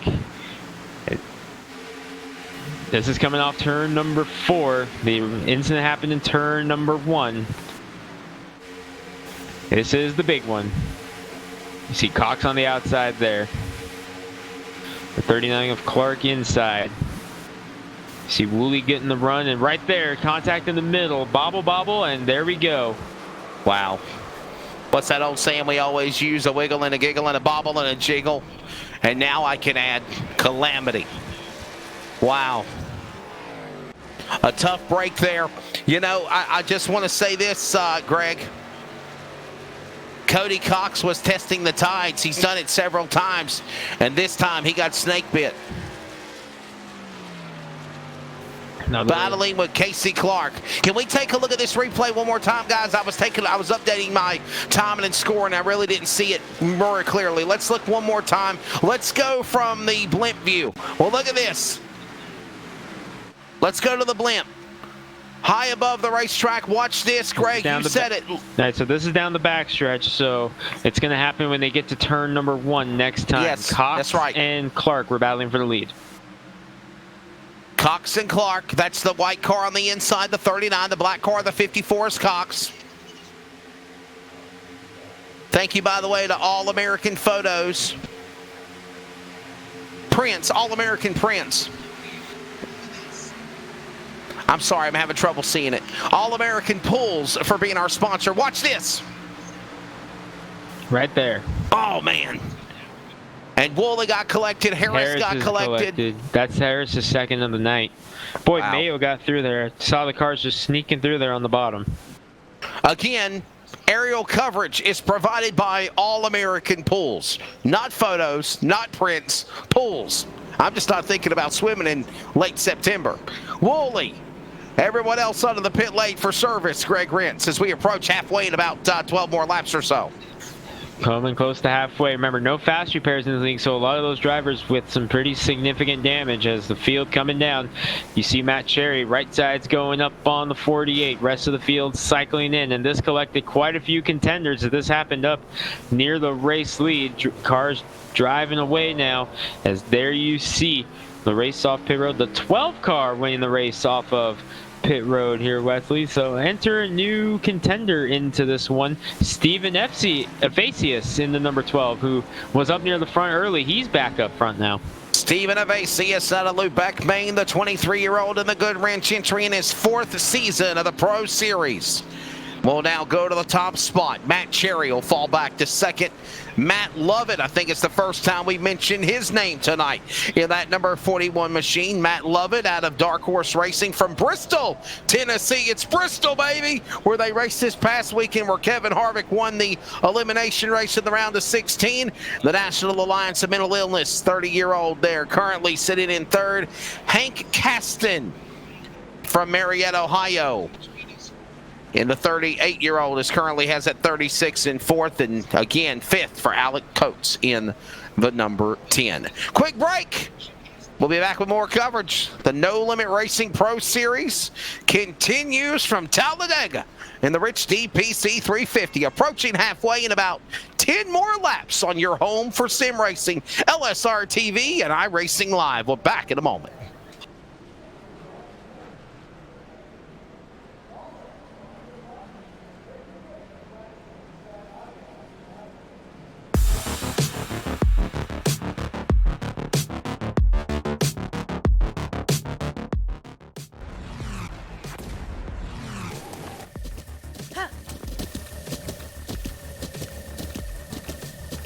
With the Butt Kicker Gamer 2, what you see and what you hear is what you feel.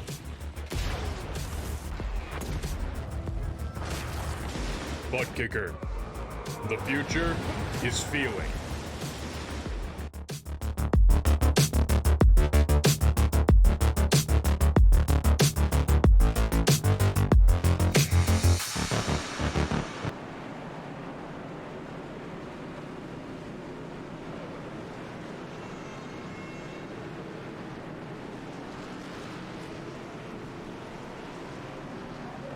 Welcome back to Talladega. We are approaching halfway in about another 10 laps. The No Limit Racing Pro Series on your home for sim racing. I am Wesley Outland in the cold mountains of Kentucky right now. I'm telling you, Greg, I'm not used to this. Dude, where in the world did we went from summer 90, 100 degrees to like 40? Where did the 70-degree days go to? Charles says he brought it to Texas. Charles Wooten, by the way, is our producer. Greg Rance, Wesley Outland here with you. The good wrench number 12 is leading the way as we continue along with our coverage from the Rich D PC 350. Greg, what do you think of this series, what we saw so far? I really like it, Wesley. It's been very competitive. We've seen a lot of drivers showing patience, but it looked like it was starting to thin out a little bit there later in the race. Or that run. So I'm kind of curious to see where this goes next, because we're about 10 laps or so from halfway in this one. I'm curious to see what happens next with these guys.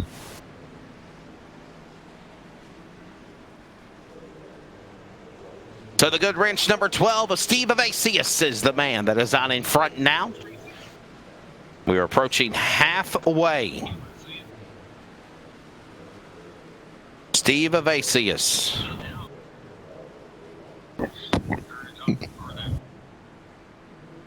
Good amount of racing still remaining here. Still looking at Matt Cherry in the number 2 spot. Alec Coates in 3rd. Brandon Fronapple, got to be proud of him as well. He's currently staying out of trouble. He's up 6 positions in 4th. And Evan Keys in the 46 car. First time we've mentioned his name in the broadcast tonight as well, besides on the starting lineup. He's now put the Hauling Gas Motorsports entry number 46 back up into the top 5. They'll make their way back to the Geico restart zone, and we're getting ready to come back for the green flag. And for you, the request of the viewers, it's time for an extended kick in the asphalt back to green here at Talladega.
I don't want to announce anymore. I just want to hear the roar of the cars.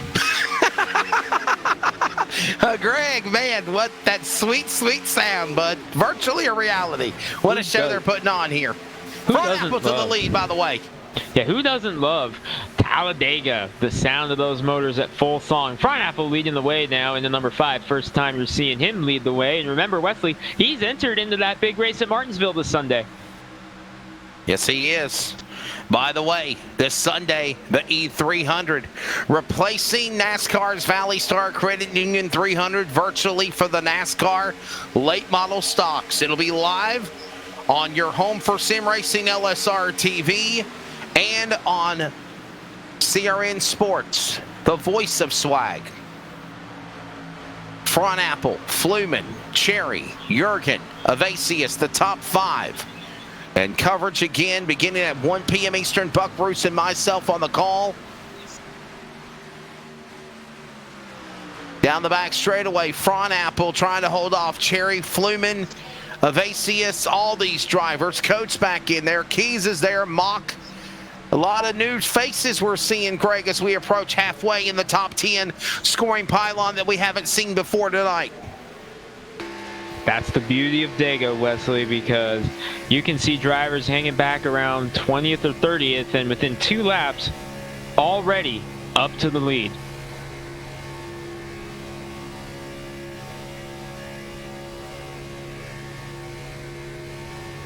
Coming up on halfway in 5 more laps. Front Apple, Cherry, right there. Oh, wow, I like Cherry's helmet. Yes. Can you tell he's a big Jimmy Johnson fan, Greg Rance? Nah, I was going to say Truex was his favorite driver.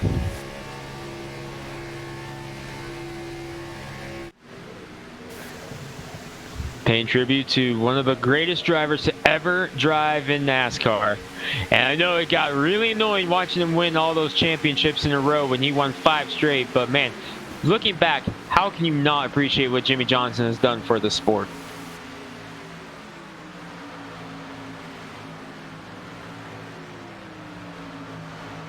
Side by side for the lead and 3 wide for third. Front Apple and Flumer side by side for the lead. And Jurgen back up there, Wesley. We haven't mentioned Jurgen in a while since he fell to the back. Front Apple, the man out in front. Now falling back to third. Why? Because they're 3 wide. 2 rows deep. Off of turn 4, bottom of the racetrack. Front Apple, a battle back. Get Cherry with him. Now they got to wiggle and giggle and slice and dice to fight their way back. 2 cars on the top shelf. Led by Fluman. Behind him, the 87. Fighting for position with Fitchner up the outside lane. 3 laps to halfway. Front Apple leads them back to the bottom of turn 1 and 2. Front Apple leading. Cherry second, and Cherry has been so close to cracking into the lead more than once here tonight, Wesley. And now, once again, riding in second behind Front Apple in the number 5. Single file pretty much throughout the field now as the field's starting to settle it down. Single file right now. This is what we expected about 20 laps or so ago. Drivers to just kind of fall in single file and see how they handle it from here. So how long do you think they're going to do this, Wesley, before we start getting back to slicing and dicing again? When are they not going to be friends anymore? Probably with about 30 laps to go. That's when I think it's all going to start to come unglued again. Let's knock some of these laps down here. So single file for about 30 laps is what you're saying? No, I'm not saying that at all. I'm just saying that I think that they're going to start getting to the whip by lap 100. About lap 100 is when we're going to start to see the craziness start to happen at Talladega again. All right, we'll see if they settle things down and just kind of ride it out for the time being.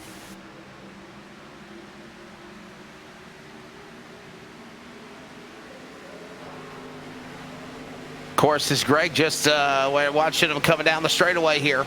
Watching as we see all these cars beat and banged, look like modified cars now going through the field. There's Michael Woolley. At one time, he was one of the top dogs. Now he's 2 laps down, damaged after being caught up in that wreck. You know, we see all these cars running modified lately. That just makes me more and more want a modified series to call here on LSR TV. There's no repairs in this series. If your car gets damaged, your car's damaged, and he's still having internet lagging issues to boot. That's what's going on with Woolley. As a battle breaking out for the lead, Fluman has decided, you know what, I want to lead here for a little bit, but he's going to fall back now as his run with Jurgen got canceled out there as Cox is able to get up there. Excuse me, not Cox, that is Avius in the number 12 trying to get the move there on the outside. Aunt Kathy, I will mail you some strawberry cheesecake, but I think it's going to take about a week to get there. Yeah, I sent some DoorDash the other day to Cody. He's still waiting on it. I think it's rotted away. It's probably somewhere in Oklahoma. It got molded. That's all I know. I think so. I was like Yee. Side by side for the lead as Vasey is coming back now on the outside of Fronapple for the race lead. But Fronapple able to go on defense and keep him back there with help from Cherry. coming up on halfway at 2 this time by at the line. Coming up. 65 remaining, 66 complete. Oh, Matt Cherry trying to get a little bunt there to Fronapple. Halfway, you see loose, wiggling, fighting the car was the driver of Mr. Cherry. He'll fall back to 5th. Now he'll get back to 3rd again. As here we come, 3 wide. By the way, we're halfway home here at Talladega, ready for the second half for the Rich DPC 350. Let's give you your full field rundown as it stands right now at halfway. Brandon Fronapple leads the way. Matt Cherry is in 2nd. Jake Fluman 3rd. Edward Jurgen is 4th. Stephen Evasius is now in the top 5. Now he'll bump up actually all the way to 3rd. Then you have Jake Fluman 5th. Josh Mayu, Alec Coates, Edward Jurgen, Isaac Mock, and David DeFazio, the top 10. We got a caution. That's Harris. I believe that's Harris's car, Greg. Yes. That was either Harris or the 14. That's the 14. That's the 14 car. That's the 14 of Jake Elrod. Yes, sir. A few laps earlier, he was riding there with Woolley, and he goes for a long spin. I think Jake Elrod and Harris are actually kind of like teammates. Have to find out here real quick on my stat. Yes, they are. Yes, they are. Oceanside Cleaners Racing. They're both teammates in the 14 of the 21, so that's why those cars look so alike. But this is Elrod. Looks like he just lost it, Greg. And maybe he had some help a little bit there. Is that Woolley beside him in 13? That was Woolley in front of him. Yeah. Not sure who that was that came up alongside and got a piece of that. We'll have to see one more look at it. Because there you see Woolley in the 13, or is that the 15? That's the 15 That's car. the 15 car, actually, yeah. Teammate to Woolley, it looks like. That's 15. Art Miling. Art Miling. I hope I said his name right. Art Miling. By the way, this is our first time announcing this series. We are doing our level best to have all the names correct. We had so much going on today. We really didn't have a chance to have a production meeting per se of how to pronounce the names and make everything be right like we normally do because we have a crazy Monday schedule. But that is something that we will definitely be working on, Greg and I, to make an enhancement and improving the broadcast as well. But I think for the most part, yeah, that was Milan in the 15. He got tagged and then got hit by Elrod. And then, you know, for the most part, with the exception of that big wreck we had, about 5-6 cars involved, it's been fairly clean. Just after halfway, cars are on the pit lane, Greg. Cars on pit road.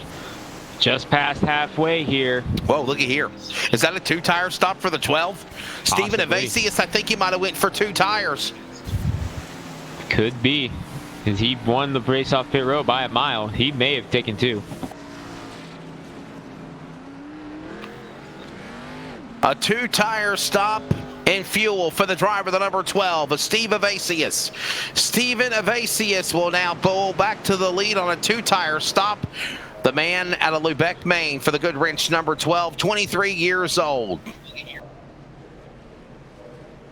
Brandon Fronapple, 4 tires. Alec Coates, he'll come out 3rd. Isaac Mock in the 95. Jake Fluman, Lovett, Wirtz, Caston, Hedrick, Knighton, now your new top 10. We'll take a quick break. Back with more from Talladega here for the No Limit Racing Pro Series on your home for sim racing, LSR TV and iRacing Live.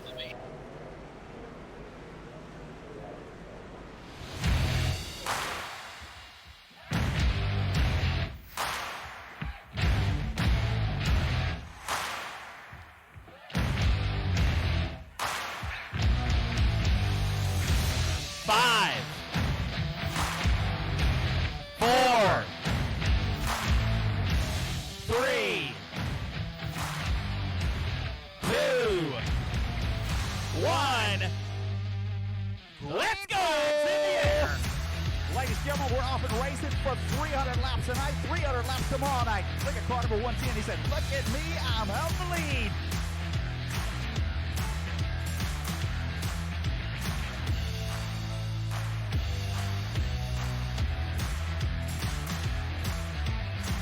He is right in the middle of the racetrack, ladies and gentlemen, in reverse with cars going.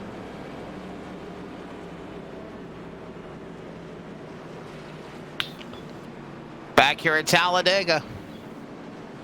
The No Limit Racing Pro Series continuing along here with the Rich DPC 350 on your home for sim racing.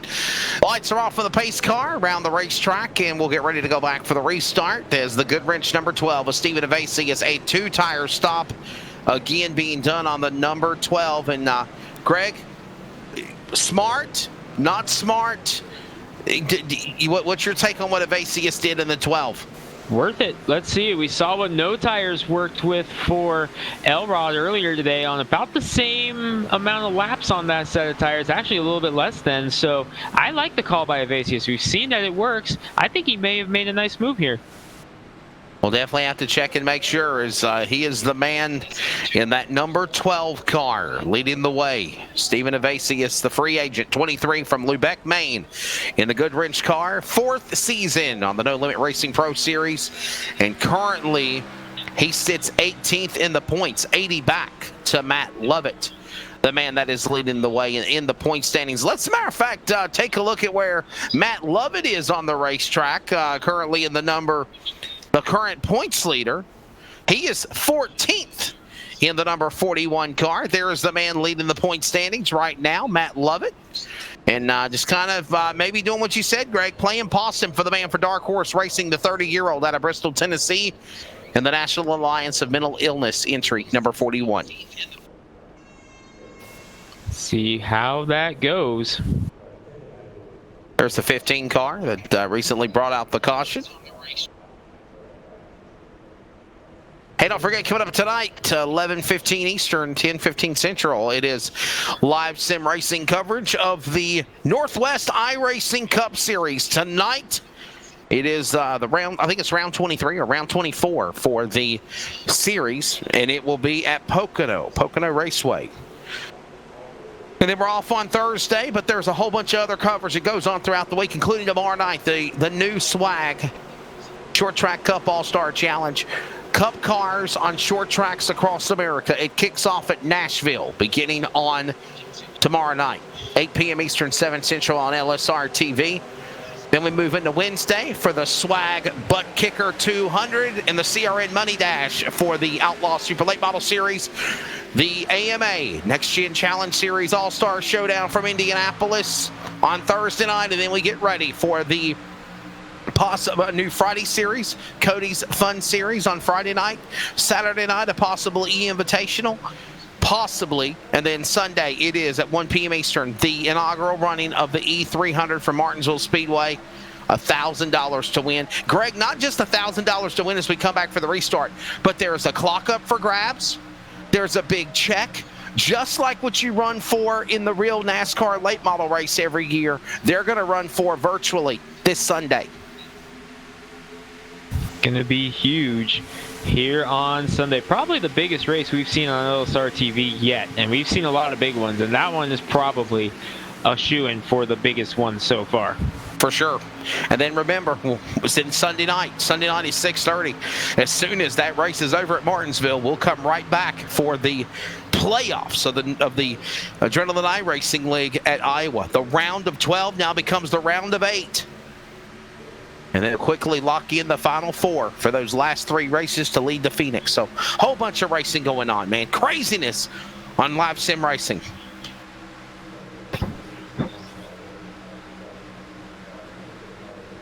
Understanding that Friday will be the Jeff McConey Setup Shop Fall Brawl. I'm not really certain on what the whole details will be for that.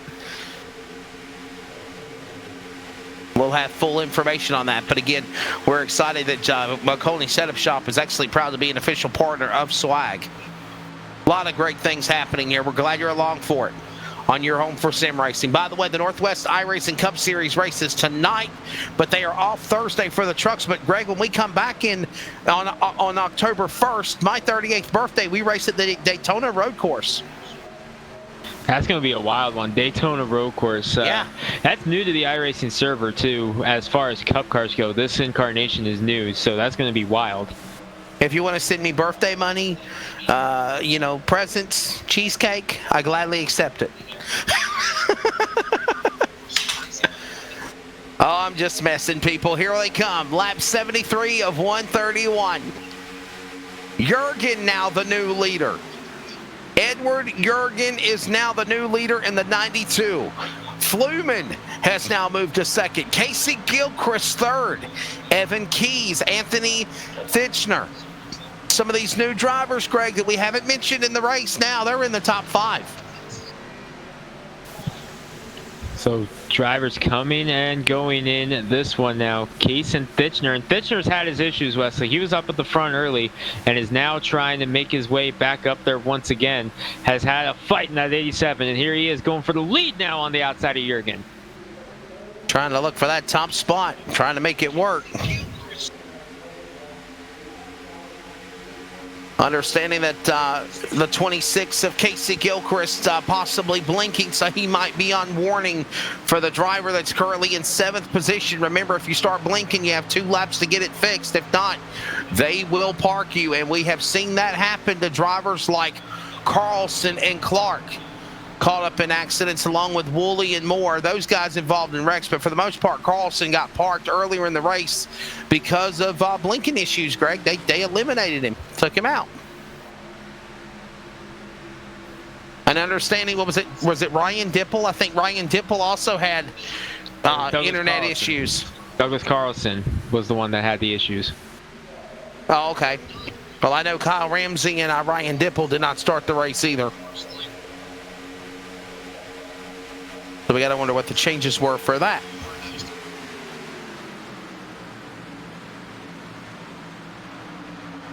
Anthony Fitchner now to the lead in the 87.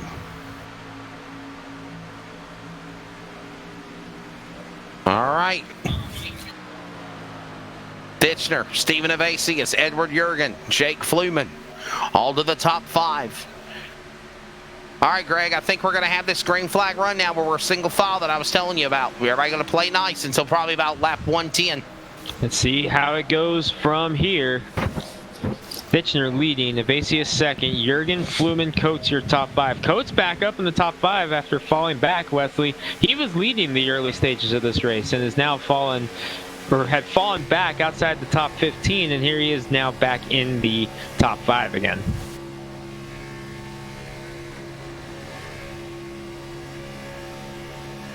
Back to turn 1. About 23 laps to lap 100, and then I think it's going to really change the complexion of this race. This race has been fairly interesting. Couple of thrills and spills, some good racing. We're riding on board now with Fluman on the 22. Behind him, the 10 car. That's Coates we're riding on board with, Alec Coates. On the inside, Fluman in front of him as they work their way single file with Fitchner leading that way off to turn number 4 back to the tri-oval here at Talladega. Trying to lead the way. We're in the second half of this one, trying to get up there and make a run. Top 3 cars starting to break away a little bit. Fitchner, Evasius, Jurgen, Fluman, Coates.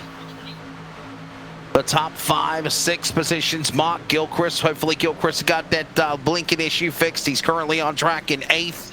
There you see him. Looks like he's doing a lot better. Just kind of fell back though. as we watch this battle continue here. Up the racetrack goes to 46.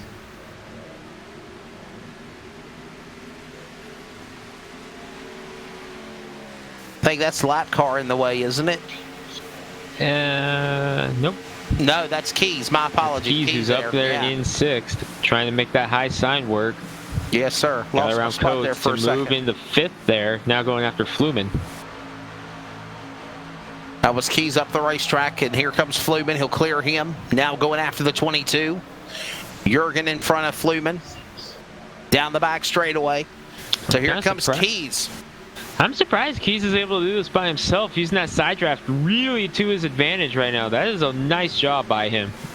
Yeah, interesting that he's able to pull this off, as you said, Greg, because I would think, you know, being a single car only in the draft, you would be a sitting duck, but that's just not the case right now. Making it work, but I'm curious how long he'll be able to do so. There's a lapper getting out of the way. That's Woolley, the 13, who's had such a good day, gone bad in a hurry. Oh, we got one smoking. That's Woolley's car up against the wall, or maybe that's actually Jake Elrod. No, that was Woolley. That's Woolley's car. It is. Elrod's out of the race. There's Michael Woolley. He's about to be out of the race, man. He's got Cheech and Chong riding with him, about to go up in smoke in 13. Rim shot. Listen to the motor for virtual engine on the 13. Well, everybody flies by him. Yeah, I think he's done for. I think he just dropped down to the bottom of the apron. And Greg, I think this is the end of the 13 car right here tonight at Talladega. It's coming to an end. He's going to race it out for all it's worth, but that is going to be not too much longer before he comes up short here in this one. Single file up front. Woolley just trying to nurse it as long as he can. Currently scored in 25th position. Just trying to stay out there, possibly gain some more spots. But he's coming to pit road now. Looks like Woolley is going to be done for the night as he's coming down pit road. Here comes the Dark Horse Racing number 13 from Eddington, Illinois. The NVIDIA Dark Horse Racing entry from Michael Woolley. He will pit. Here comes the battle going on for the lead. 87 and 12. Thitchner, Evasius. Anthony Thitchner on the inside. Steve and Evasius on the bottom as well. They're all going to stay single file, just like I kind of predicted, Greg. This is still 20 to lap 100. I think we're settling in for this green flag run, if you will, before it's time to pull the trigger. And I also wonder if we might have to have a green flag pit stop if this takes place as well.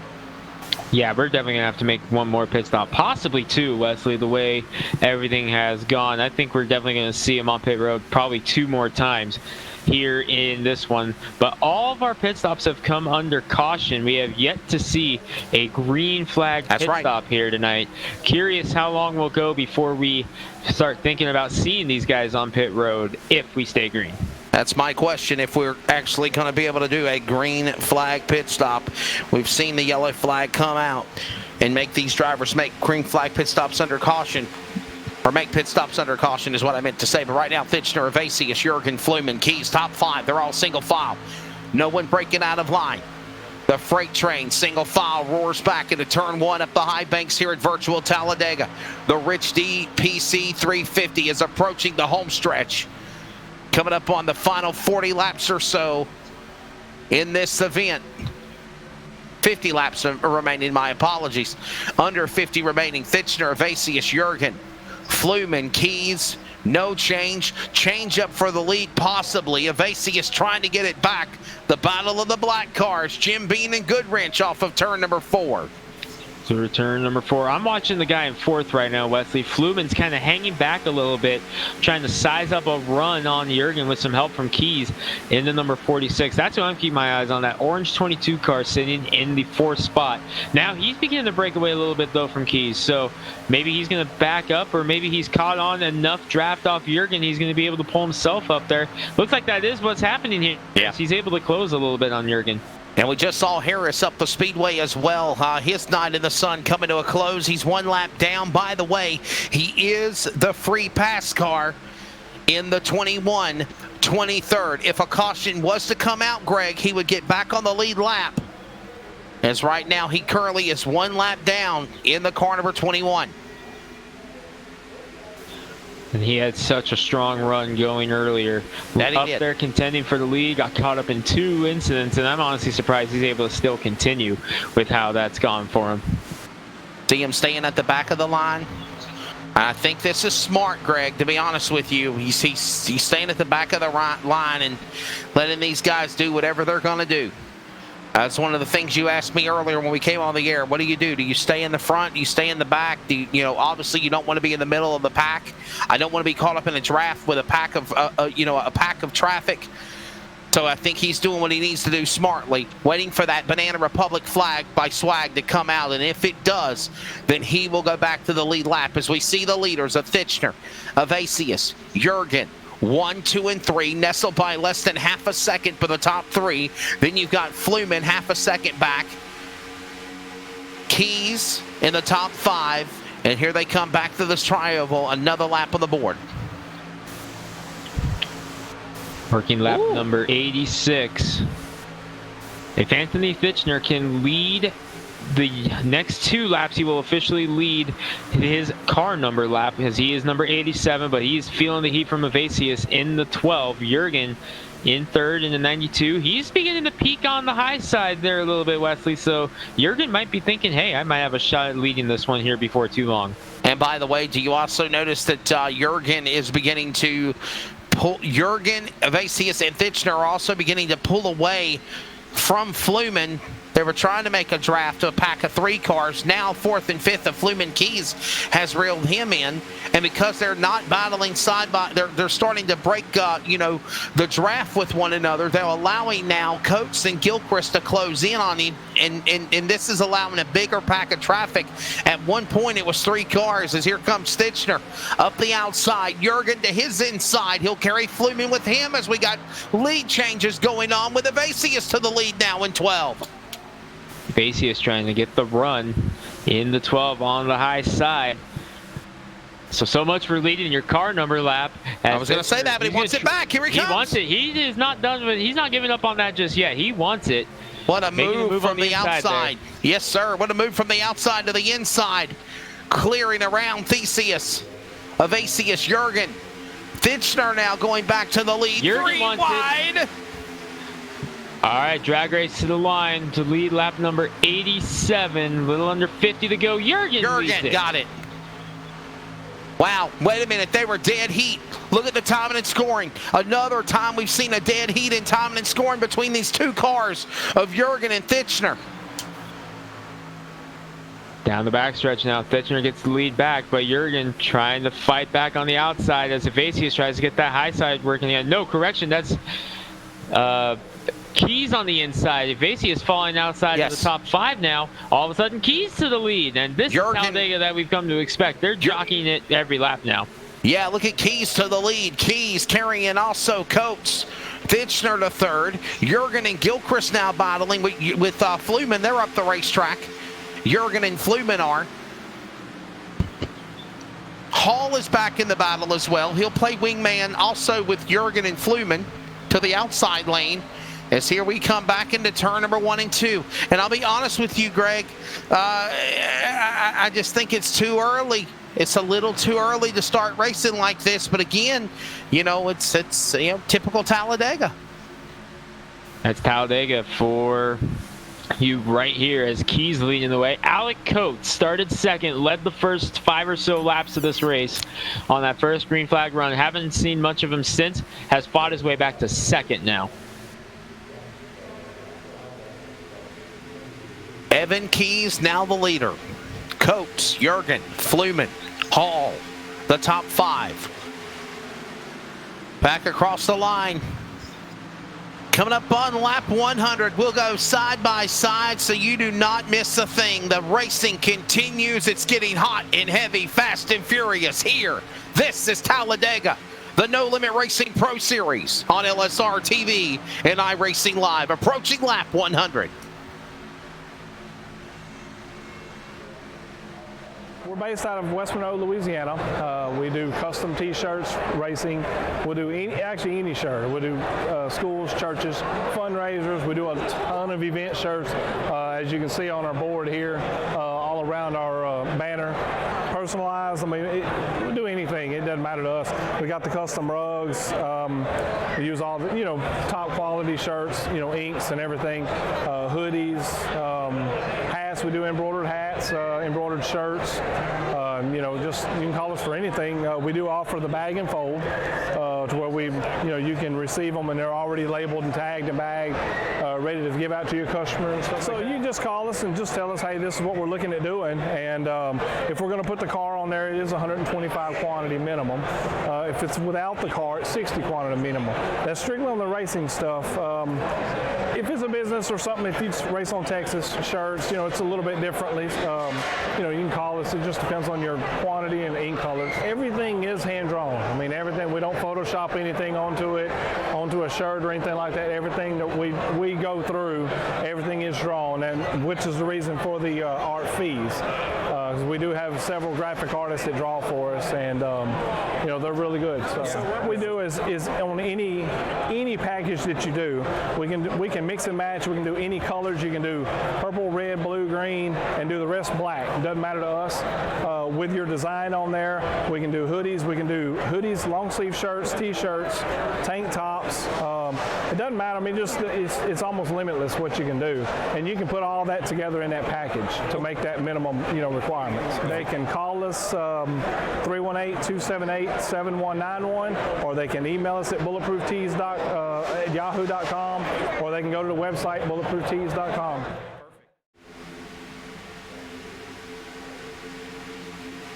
Approaching lap 100, and we are back with the No Limit Racing Pro Series. Tonight, the Rich D PC 350. On your home for sim racing, LSR TV, I am Wesley Outland. Greg Rentz alongside. Charles Wooten in the production chair. And this race has been exciting. It has seen it all. Highs, lows, drama. And now we have Keys trying to be the man to pull the victory here. Evan Keys in the 46, up 17 spots. Alec Coates back to second. Kyle Hall third. Edward Jurgen and Anthony Fincher now, Greg, the top five. So new changes just about every lap. Kyle Hall, we haven't seen him up near the front since about, 20 or lap 20, 30 so, laps when he into got it, shuffled. Yeah, he got shuffled to the back after having that slide. He has fought his way back up now in the number 60. He's up to third. Meanwhile, Alec Coates, who started second, led the first few laps. He is now up in the second spot. By the way, checking in with a couple of cars who were up front not too long ago. Brandon Frontapple and Matt Cherry. Remember, not too long ago they were leading 18th and 19th.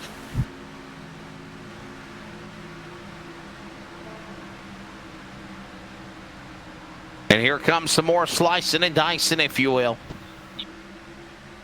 First time we've mentioned the Racing Electronics number 55 machine now. This is Edwards' car. This is inside the top 15. Wow, look at Fluman. Drifted up in front of Edwards. Wow, that could have been scary there. One car on the apron.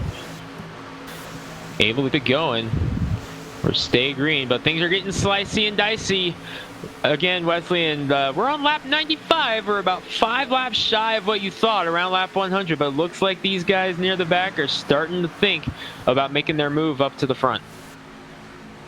Yeah, I was literally thinking it's going to be sometime around here when it's going to be go time. For the most part. And honestly, it's time to do it.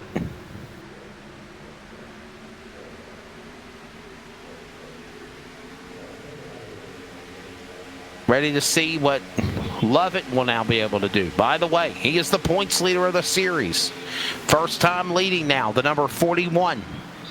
How about that, Greg? Matt Lovett for Dark Horse Racing from Bristol, Tennessee, now brings his car to the number 1 spot, the points leader.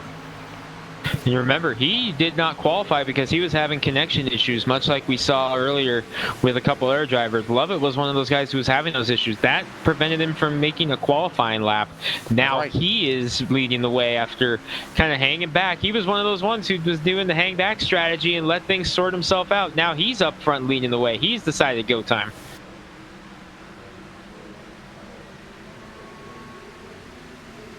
He is the points leader in the 41 car. Exactly right. Wirtz is there. Kasten's there. Knighton, Keys all right there in the top 5. Coates, Hall, Jurgen, Ditchner, Frohnapple. Starting to get good here. We're closing in on the final 30 laps. 35 to go, if you will. By the way, whenever we get to 20 remaining, that scoring ticker will move from lap 97 to 131 to 20 remaining.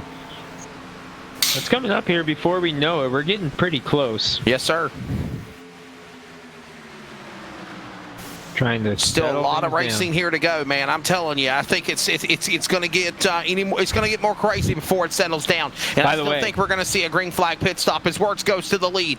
And by the way, as Wirtz goes for the lead in the 82, he takes the lead. But Frohnapple and Cherry, they are making their move, trying to come back through the field. When we checked in with them 3 laps ago, they were 18th and 19th. Frohnapple has cracked the top 10, and Cherry's back in 12th right now. Watch the 5 and the 48. They're starting to make their moves now.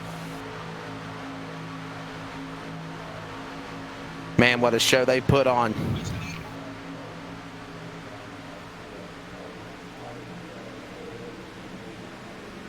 Still a lot of racing remaining as we're approaching up on lap 100. Wirtz, Lovett, change up for position, the 82 car. First time we've mentioned his name tonight. The driver, car number 82, We're going to see pit stops this time, Wesley. We're going to see pit stops. Matt Hall has his hand out the window into number 60. Green flag pit stops getting ready to start. Keep your eyes on the 60 as his hand is out the window virtually. Here he comes. He's got Who else will come down to the pit lane? And so Keys and Hall will come down to the pits. Did Hall get slowed down quickly enough? I think he may be close to getting that penalty. I think he might be close. Wow. Keys and Hall come to the pits. We're checking to see if there's an EOL penalty on the No Limit Racing officials on the 60 car. And well, that goes on now. Knighton is the new leader. Wirtz will fall back to second. Knighton, Casey Knighton for Dark Horse Racing from Madison, Alabama in the Voodoo Ranger. The 27-year-old virtually now leading. What special could it be for him being an Alabama native to win here at Talladega for the No Limit Racing Pro Series, Greg? But they're coming to the pit lane behind him. More of them, Coates, Jurgen, and I believe that is the Ditchner. 26. Ditchner also come to the pit lane. The 26 came to the pit lane. They're all coming down the pit road. Yes, sir. Hearing no penalty on the 60, so we're good there. No penalty on the 60 car. He did get it slowed down. I was worried. He was right on the bubble, but he got it slowed down enough. Pit stop's underway here. 31 laps, Wesley. You think they can go the rest of the way? I think they can. I believe so too as well, my friend. I think once they get this last green flag pit stop under their belt, we will see them go to the finish. However, with under 30 laps to go, if we get a caution, yeah, Katie barred the door. They're all coming back down to the pits. Right now, the race on to pit road could have became a calamity. Race leader's coming. And Wirtz the rest is of the on field. pit road. Yes, sir. The 84 on pit road of Knighton. The 41 of Lovett. The 82 of Wirtz. They're all on the pit lane. The leaders have pitted. They could have crashed on the pit lane, Greg, to be honest with you, but that could have been crazy. Cherry's not going to cycle back around to the lead. So Cherry going to cycle around in the number 48. And he's into the pits. Yep, he's on pit road now, too. So Evasius will be the new leader, I guess. Top 11 on your ticker, all on pit road right now. So Coates or Gilchrist is going to cycle back around as now the leaders, is what we're thinking. Somewhere between 11th and 12th, Coates and Gilchrist. Is the money stop. I believe so too as well, unless we get a caution. But Coates now is leading the way. They're crossing the stripe right now. Yeah, Coates I was going to say that. Gilchrist, Ditchner, Jurgen. Those are your de facto top 4 right now. They're going to pass everybody. here through turns 1 and 2 as they're already up to speed. It's going to take these guys, Cherry and company, a full lap to get back up to speed. Here they come, all down the backstretch. As Wirtz tries to get up in front of him to try to slow down that momentum, but here comes the freight train on the outside.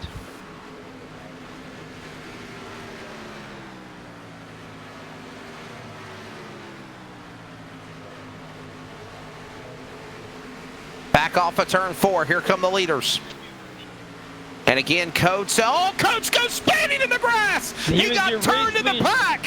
He was going to be your race leader if it all stayed good. We're green. No caution. What a save on the 10, Greg. Holy he was off-road smokes. He was off-road trucking like you see on Sunday nights here on LSR TV. We do have a swag replay. Watch this. We're going to get that queued up. Swag replay on screen. Wow. Coming through the tri-oval. Who is that tucked up behind him? Kitchener. Wow. Right through the General Tire logo. Hi, Xfinity. How you doing? Thanks for sponsoring. Beep. What a move there by Coates. All right, I'm worried about Coates' front end now after that. I'm worried about the possible damage on the 10. Let's see if we can get a look at it, because catching that grass and going for the hop like that definitely did some damage to it. We're going to get a good look at it here. Oh, no, he decided to say, no, I don't want you looking at my car. Throws the block.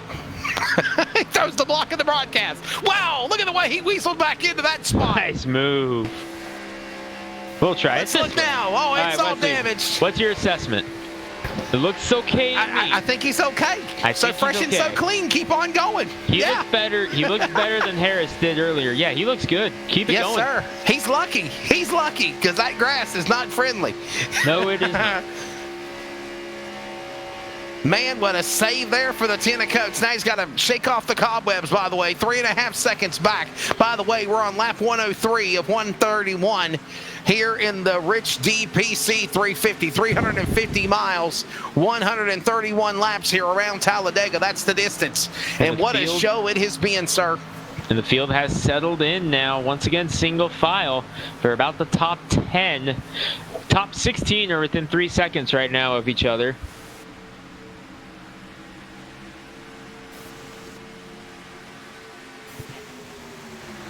And Casey Knighton, he was coming off pit road when Coates and company were coming up on the outside. With what happened to Coates there, Knighton was able to hold on to the race lead because the rest of the field that was at full speed, having to check up there for Coates, was just enough for Knighton to hold on to the lead.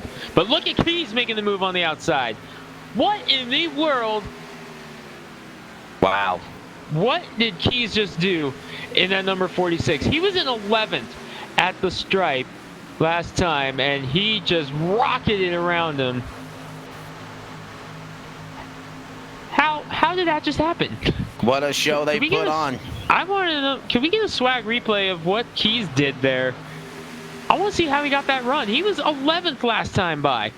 Look at this. You don't see that at Talladega. No, sir, you don't. What? I'm at a loss for words right now. How did he just do that? And that started way even further back. He wasn't side drafting or nothing. He just shot out of the cannon. What a phenomenal job there by Keys. Keys and Knighton, Jurgen, Thitchner, Wirtz, and look who is back up through the field here we go again. 0-2, making something through the field. This is Thitchner's car.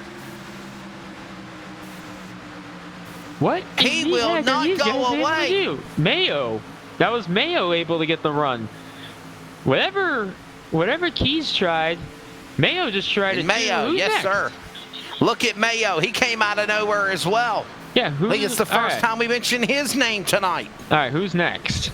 Who's next to make the big move? Yeah, that's the question. I think what I told you. Is that Thitchner? Who's playing possum? The high line.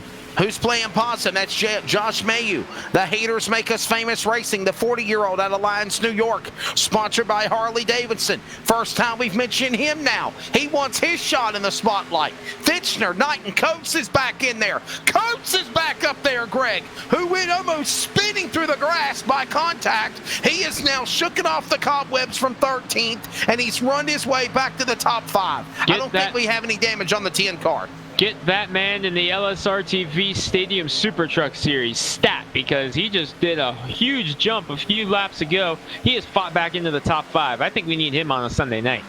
What a phenomenal job. Wow. Look at the lead Keys is able to maintain right now. It's 0.2 of a second. Wesley, at Talladega, that is a huge margin. What a phenomenal job. So proud of what he's been able to do. This race still continues on. A lot of racing remaining. Keys, Mayu, Thitchner, Knight, and Coates. Coates, the top 5. New cars in the top 5. New cars in the top 10. Like Mock. We've never mentioned his name before. Jurgen back up there. Wirtz is back up there. Ladies and gentlemen, welcome to the No Limit Racing Pro Series. The best of the best now Monday night. Racing on LSR TV and iRacing Live. 39 to the outside. And I'll tell you something else too, Greg. These drivers, they're not just a wreck 'em up demolition derby. They make mistakes. We all make mistakes, but that's when cautions happen. They respect each other. They respect each other. You can see by the way they race one another that they have a mutual respect racing each other around this packed traffic. And that's what makes league racing so special on iRacing, Wesley, because with official races, you can kind of run into some interesting characters here on the iRacing server, which is why a lot of drivers prefer to only run league races, which means they're running against the same guys. They know how these guys are going to race. You don't have to worry about wild cards out there per se.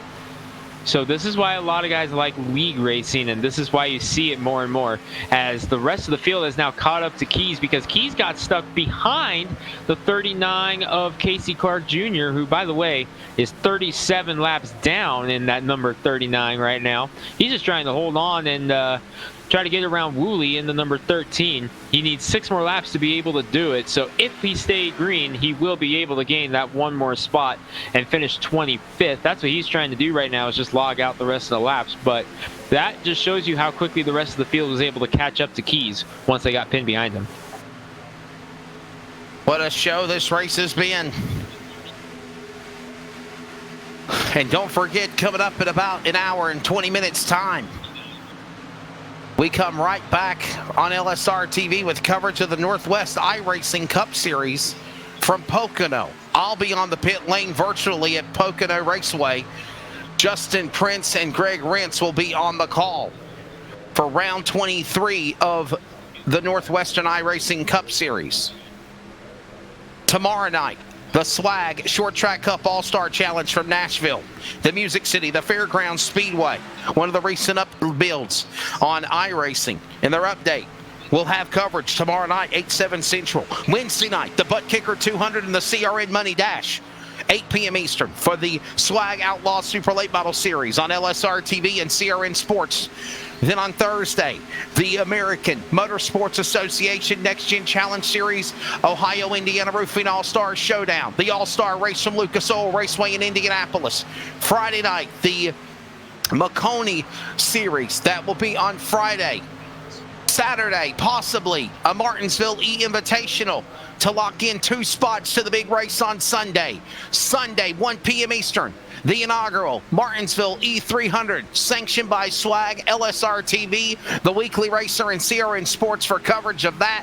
And then later on at night, it's the round of 8 playoffs, round 1 at Iowa for the No Limit, or for the Adrenaline iRacing League. That's all coming up this week on your home for sim racing, LSR TV. Greg, there's a lot of crazy races on the schedule, and it's going to be fun. And that's just what we can talk about. We still have other stuff in the works that we can't talk about yet. That's right. Stay tuned to LSR TV. Just one of the reasons why we are your home for sim racing. One Here comes more another big final run on the outside. I don't want to go to break. I don't want to go to break, but I know we got 2. We're coming up on 20 to go. We're coming up on 20 remaining. One more final break. Let's take 30 seconds, a quick commercial break, and then we'll take you to the checkered flag from Talladega. Oh, it's getting wild. It's getting good. Who will be the winner with Jurgen now leading?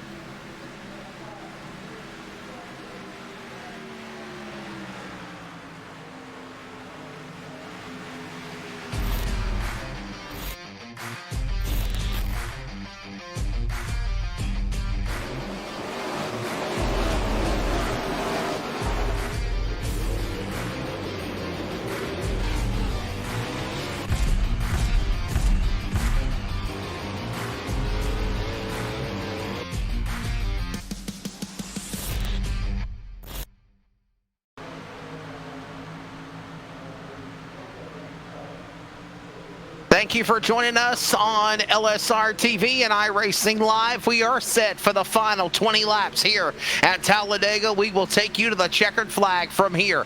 Wesley Outland, Greg Rentz, Charles Wooten on the production, and here we go for the lead. Look who's back out in front. Cherry back to the Not lead. anymore. Front Apple to the inside. He wants it back. He's carrying Front Jurgen Apple. with him.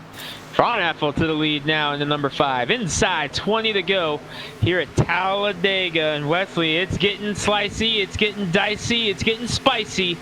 I don't know if we've seen the last of our swag yellow flags in this one. Going to be a good one for sure as this race is coming down to the wire, as you stated. What a show they have put on tonight.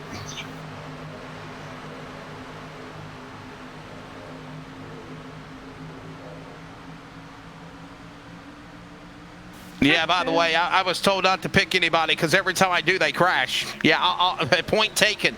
Point taken. But that's only in the dirt world. I don't understand it. Only in dirt. I'm not even going to risk it. Whoa! I'm not picking anybody, okay? We're about to just crash again. To the And there goes lead my in the pick. number 9. Ryan Hedrick, the Napa 9 car. to Napa the know-how lead. time for the 9. Where did he come from? Look at him. He's up to second. First time we've mentioned that young driver. The 32-year-old Ryan Hedrick for Incognito Cody Racing Cox out of with him. Southern Illinois, the Hooters car. Cody Cox in the 51 also up there with him, but Jurgensen having a lot of connection issues right now. That's a scary one. And remember, keep your eyes Greg, on him. Jurgensen was caught up in that big wreck, remember? Back to the lead. Look at the 55 of Edwards. He was about to be a lap down earlier. He's up now to 4th. But remember, Jurgensen, he's having those connection issues right now. He's going to be monitored.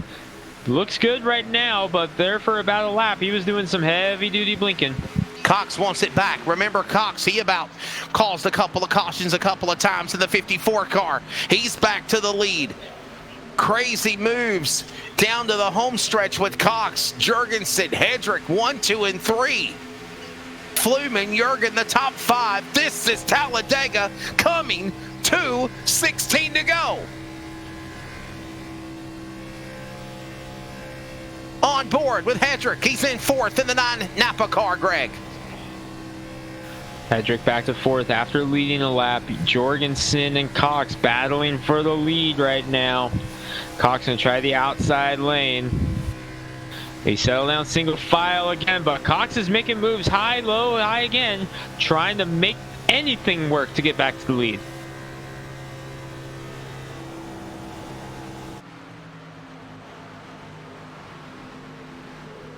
Back to the stripe off turn 4. Here they come to the tri-oval. 15 remaining. Pick your poison. Me and Greg aren't. We jinxed everything. Absolutely not. Jorgensen and Cox, Jurgen, top 3. Hedrick, Fluman, a top 5. 15 here to go. They go back to turn 1. Our producer's got his pick. We're not going to say it because we're not going to jinx it. Nope. Bad juju. If he wrecks, I'm going to laugh, and then I'm going to unveil it. Jorgensen leading the way. Looks like the connection stuff that was going on has settled down on the 51 as we're still single file here. The NLR Pro Series. Wesley, race number 5 on the season, but Yes, sir. this is our first time having them on LSR TV, and we hope you're liking what you're seeing because you're going to see them here every Monday night at 8 p.m. Eastern, 5 p.m. Pacific, right here on LSR TV moving forward. Yes, sir. Every Monday night, the series. And by the way, speaking of the next race for the No Limit Racing Pro Series, they will prepare for, well, we're looking for our schedule here. Their next event will be coming up next Monday night from Bristol. Yeah, we're going back to Bristol. 350 laps at Bristol Motor Speedway. Coverage 8 Eastern, 7 Central. Actually, around 7:45 Eastern next Monday night on your home for sim racing and iRacing Live. Bristol. From Talladega to Bristol. What a wild card, Greg. Wild card, perfect example of Talladega to Bristol. Can you say bizarre bizarre transition. You got to go from plate racing 2.66 miles in Talladega, and our producer managed to correctly say bizarre transition. I'm proud of them in our ears. Transition. That broadcast school paid off. Yes. Proud of you guys. You guys do speak English, but a bizarre transition, if you will, as you said, from 2.66 miles at Talladega to going to a half-mile high-banked concrete like Bristol. 350 laps versus 350 miles tonight. That's a big difference also. Oh, Jorgensen blinking again. Race leader Jorgensen, his blinking is starting up again. Wow. What a heartbreak. And we saw this happen also at one time to Michael Woolley as well, and then Woolley got caught up in an accident because he had to fall all the way to the back. 12 laps to go. This time by on lap number 120 now. And they crossed the line. 119, correction. Going to be 10 to go. Not this time by, but next time by. Remember, not 130 laps, 131 laps, an extra lap. That can make a difference. That can very much make a difference. Yes, sir, it can. You're so used to seeing the race end on either lap 0 or 5, or sometimes in NASCAR, just for the heck of it, at a 7. You don't see one end in 1 except for New Hampshire. Yeah, the 301. Talladega exactly right. In Talladega, the 499. 499 miles, 188 laps. Yeah, it's still the same distance. It's just, you know, they just knock off that 1 mile extra. They go in the spring, it's the 499. In the fall, it's 500. It's cool. It makes it feel different. I like it. But it's I've still always the been a same fan distance. Of the 499. It's still the same distance. No, really a change. But anyhow. Oh, come on! You're telling me they don't throw the checker flag coming off turn 4 in the spring race? That'd be awesome. That'd be interesting. No, they still go to lap 188 scheduled distance unless they have overtime. I think it'd be cool. I think it'd be cool to have them throw the checker flag at turn 4 for that one race. Okay, turn 4, we're done. Yeah, there you go. I think it'd be cool. Jorgensen, Cox, Jurgen, Fluman, Hedrick, the top 5. And look at this battle now with Hedrick and Fitchner battling. They're going to come to the restart box and take 10 laps to go this time by. Jurgen's on pit road. Cox on pit road. No, Cox to the pits. Oh, my goodness. Jorgensen and Cox, top on pit 2 road. pitting. Did they have to pit again, Greg? We weren't even thinking about this. I don't know. We'll see. Let's see. When's the last time they pitted? They last time pitted 23 laps ago. So I'm wondering if they could only go a certain amount of laps, under 20 laps on the green flag run. I don't know. Let's see. They made it longer than that on the last run. I thought for sure they were good to go. Fuel only for those guys. Just topping off to be sure to make it there. Wow. Fluman with a huge lead right now. That's Cox and Jurgensen both coming to the pits. This gives Fluman the lead in the number 22. Under 10 remaining. 9 to go this time by when they come to the start-finish line at Talladega. Rest of the field staying out there, and it is a hornet's nest from 3rd on back. Here coming to the tri-oval to the finish line right now. They are side by side all over the place right now.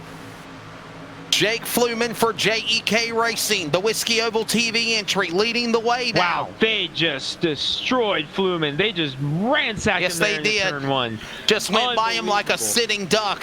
Lovett to the lead in the 41. Lovett, Matt Lovett, the points leader of the series, now puts the car back to the P1 position in car number 41. But here comes also Hank Kasten, Brian Wirtz back to 3rd. Kasten, first time we've mentioned his name tonight. Lovett leading. 7 to go. 8 to go. 8 to go this time. And up to 3 attempts at a green-white checkered. New leader, Kasten to the lead in the 36 as Lovett gets shuffled on the outside. It's amazing how 1 minute you're at the top of the shelf and the next minute you're just a rag doll, and we've seen that happen to so many cars now. Kasten now wants his shot in the spotlight. Hank Kasten, car number 36, the driver out of Marietta, Ohio. And the dog named Hank of Amazon store, number 36 to 38-year-old. Boy, that car has been through some craziness. That's on the 82 of Brian Wirtz behind the leader of Caston. Look at all of the rubber buildup virtually on that car. That's one of the things we have to say, Greg, that as we look at the Mustang of Wirt's car, the iRacing update has allowed so much realistics of like the real deal. And that's just one example of it. Look at all the rubbered up on the front grille. Just trying to make it work, and that's one of the amazing details iRacing has brought to us now.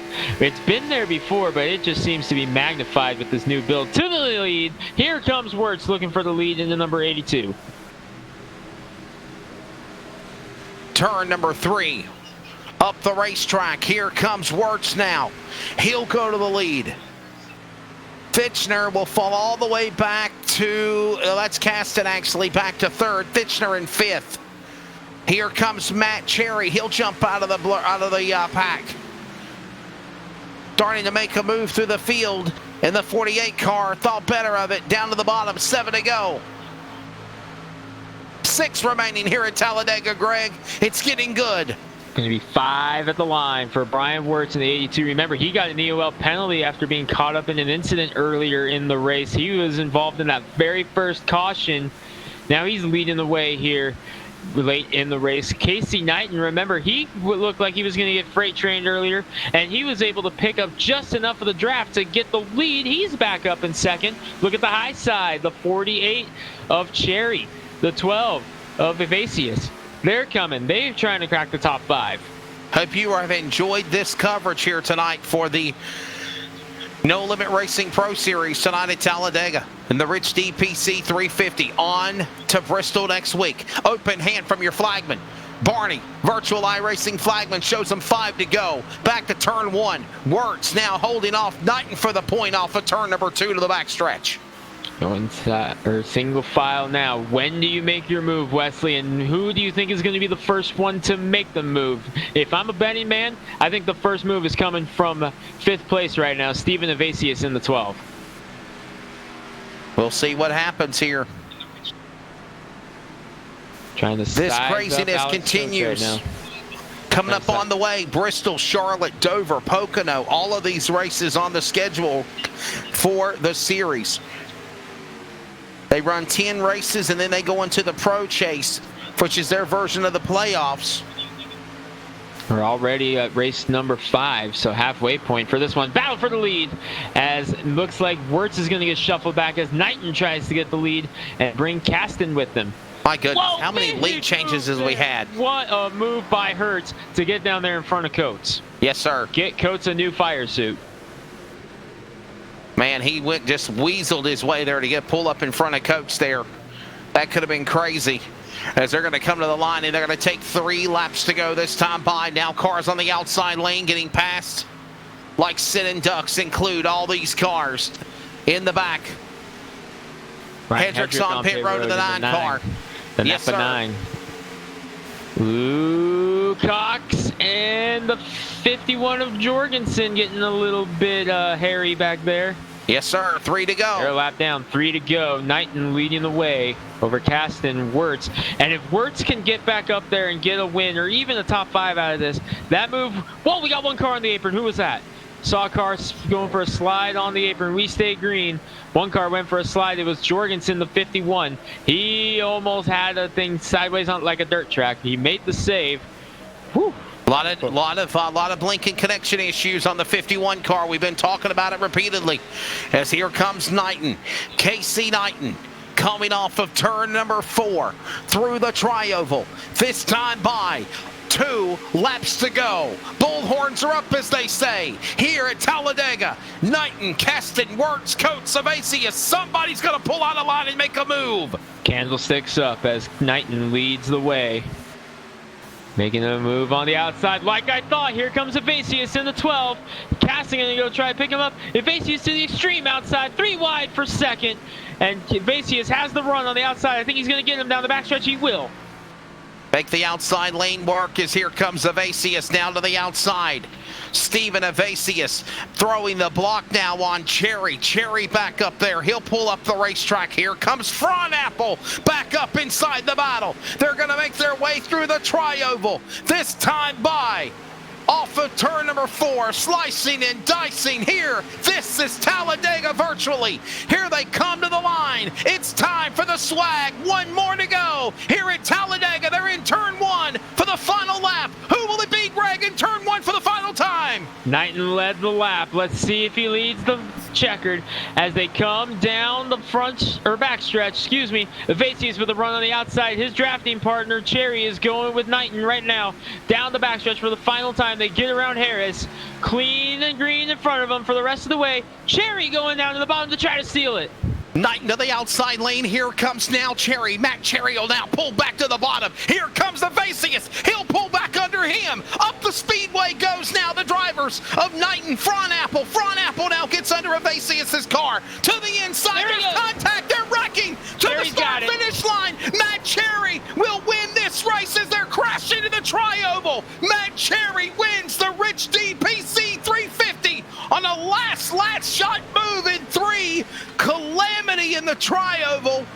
So many top contenders crash, Greg, and Matt Cherry pulls a rabbit out of a hat to win at Talladega. What a finish. Absolutely stole that one, Wesley. What a win for that Ally Financial Chevy Camaro. Let's take a look at how it happened. He was leading the way down the backstretch. This is the move that won him the race right here. Right up on the back of Knighton, right here. And there's the move. The move, the punt, the move to the inside. Matt Cherry pulling away, and then that bunched up the traffic as here comes Knighton and everyone else from Coates, Fronapple, all reeling those 2 cars in, and then there's the contact. Fronapple got in, hooked Knighton, then they make contact from there. There's a crash. You see it. And while that went on, Matt Cherry looks through his rearview mirror. Greg Rinston says, bye-bye. I'm gonna do a smoke show here at Talladega. A winner here in the NLR debut on LSR TV. Matt Cherry picking it up, starts from the pole, leaves just a couple of laps on tonight, and he's gonna pick up the victory. How about it? The man that actually is in Kentucky, where I'm at in Richmond, Kentucky, pulls the win of the Lowe's Ally Bank number 48 for Incognito Racing. Scottsville, Kentucky's Matt Cherry. Let's take a look at the results as he celebrates here in the Rich DPC 350 for the No Limit Racing Pro Series League. By the way, unofficial race results are presented by SawBlade.com. Matt Cherry, the winner. Brian Wirtz is second. Matt Lovett, third. Jake Fluman, fourth. Anthony Thatcher, fifth. Isaac Mock, Hank Caston, Alec Coates, Josh Mayu, and Brett Edwards, the Racing Electronics Machine, will finish in the top 10. Casey Gilchrist will come home in 11th, with Stephen Evasius was in second coming through turn 4. He finishes 12th after the incident. Brandon Fronapple into number 5. Edward Jurgen and Casey Knighton leading at the white flag finishes the final car on the lead lap in 15th as he crossed the stripe backwards in this one. Evan Keese 1 lap down. Cody Cox 1 lap down. Matt Jurgensen 1 lap down. Hedrick had the pit late, and Art Milne rounding out the top 20. Finishing 21st, David DeVazio, Ben Carver, Mark Harris, 23rd, Kyle Hall, Casey Clark in the top 25. Man that led most of the way earlier as well, Michael Woolley, will be caught up in a wreck and finish 26th. Jake Elrod, Douglas Carlson, Kyle Ramsey, Ryan Dipple, they were officials of the race, and that is the rundown here tonight for the No Limit Racing Pro Series. Rich DK PC 350 tonight at Talladega. When we come back, we talk to the top 3. The Clan Wars servers post-race wrap-up awaits. This is Talladega. What a show. Matt Cherry steals a win tonight.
Gamers hosting gamers worldwide. Clan Wars, the official communications partner of Live Sim Racing. It is time for the Clan Wars servers post-race wrap-up after a wild event in the Rich D PC 350. When it's all said and done, Matt Cherry picking up the win, the upset win in a race that saw 18 lead changes in a crazy 131-lap event. We'll talk to the winner of the 48 machine in a moment. But right now, we're going to talk to the top three, led by the points leader, Matt Lovett.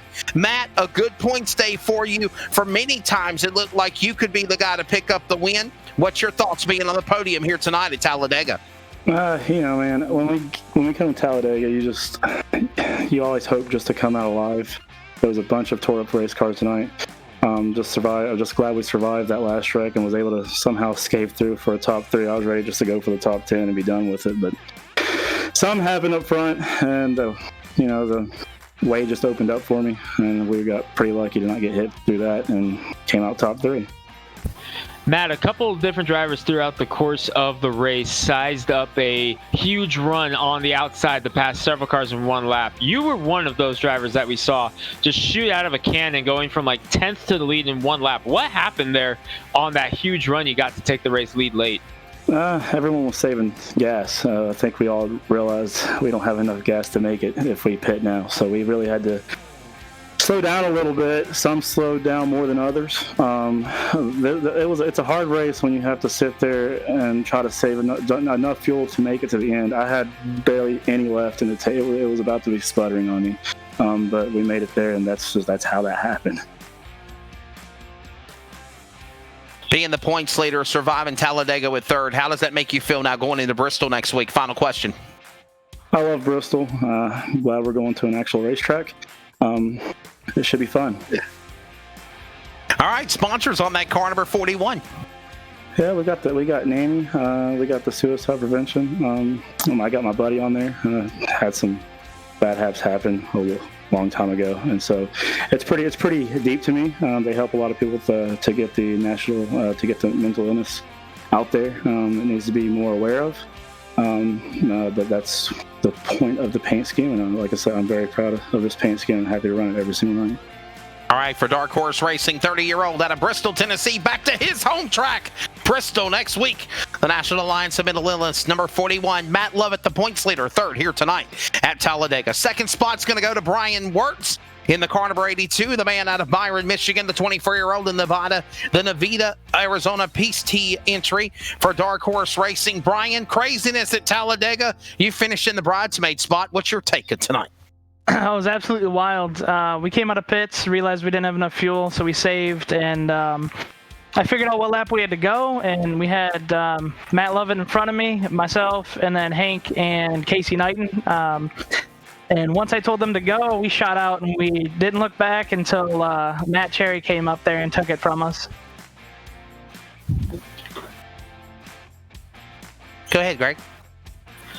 I've lost my train of thought for half a second there. Sorry about that. Brian, early in the race, you were caught up there in that very initial wreck back on lap 5 and slowly, methodically worked your way back up. Tell us about kind of just hanging back there for the next few laps after that caution, and then when you decided it was time to go. So, yeah, early on, I wanted to get out there and get a bonus point, lead a lap. Got a bit aggressive, got into the 21 and got him around, and that was unfortunate. So after that, we decided to hang out in the back, calm down, and we found a little sweet spot pocket about a second behind the leader and just kind of chilled out. Somewhere around 45 to go, we decided we had to be in position for a good pit stop cycle, be toward the front, and then finally go.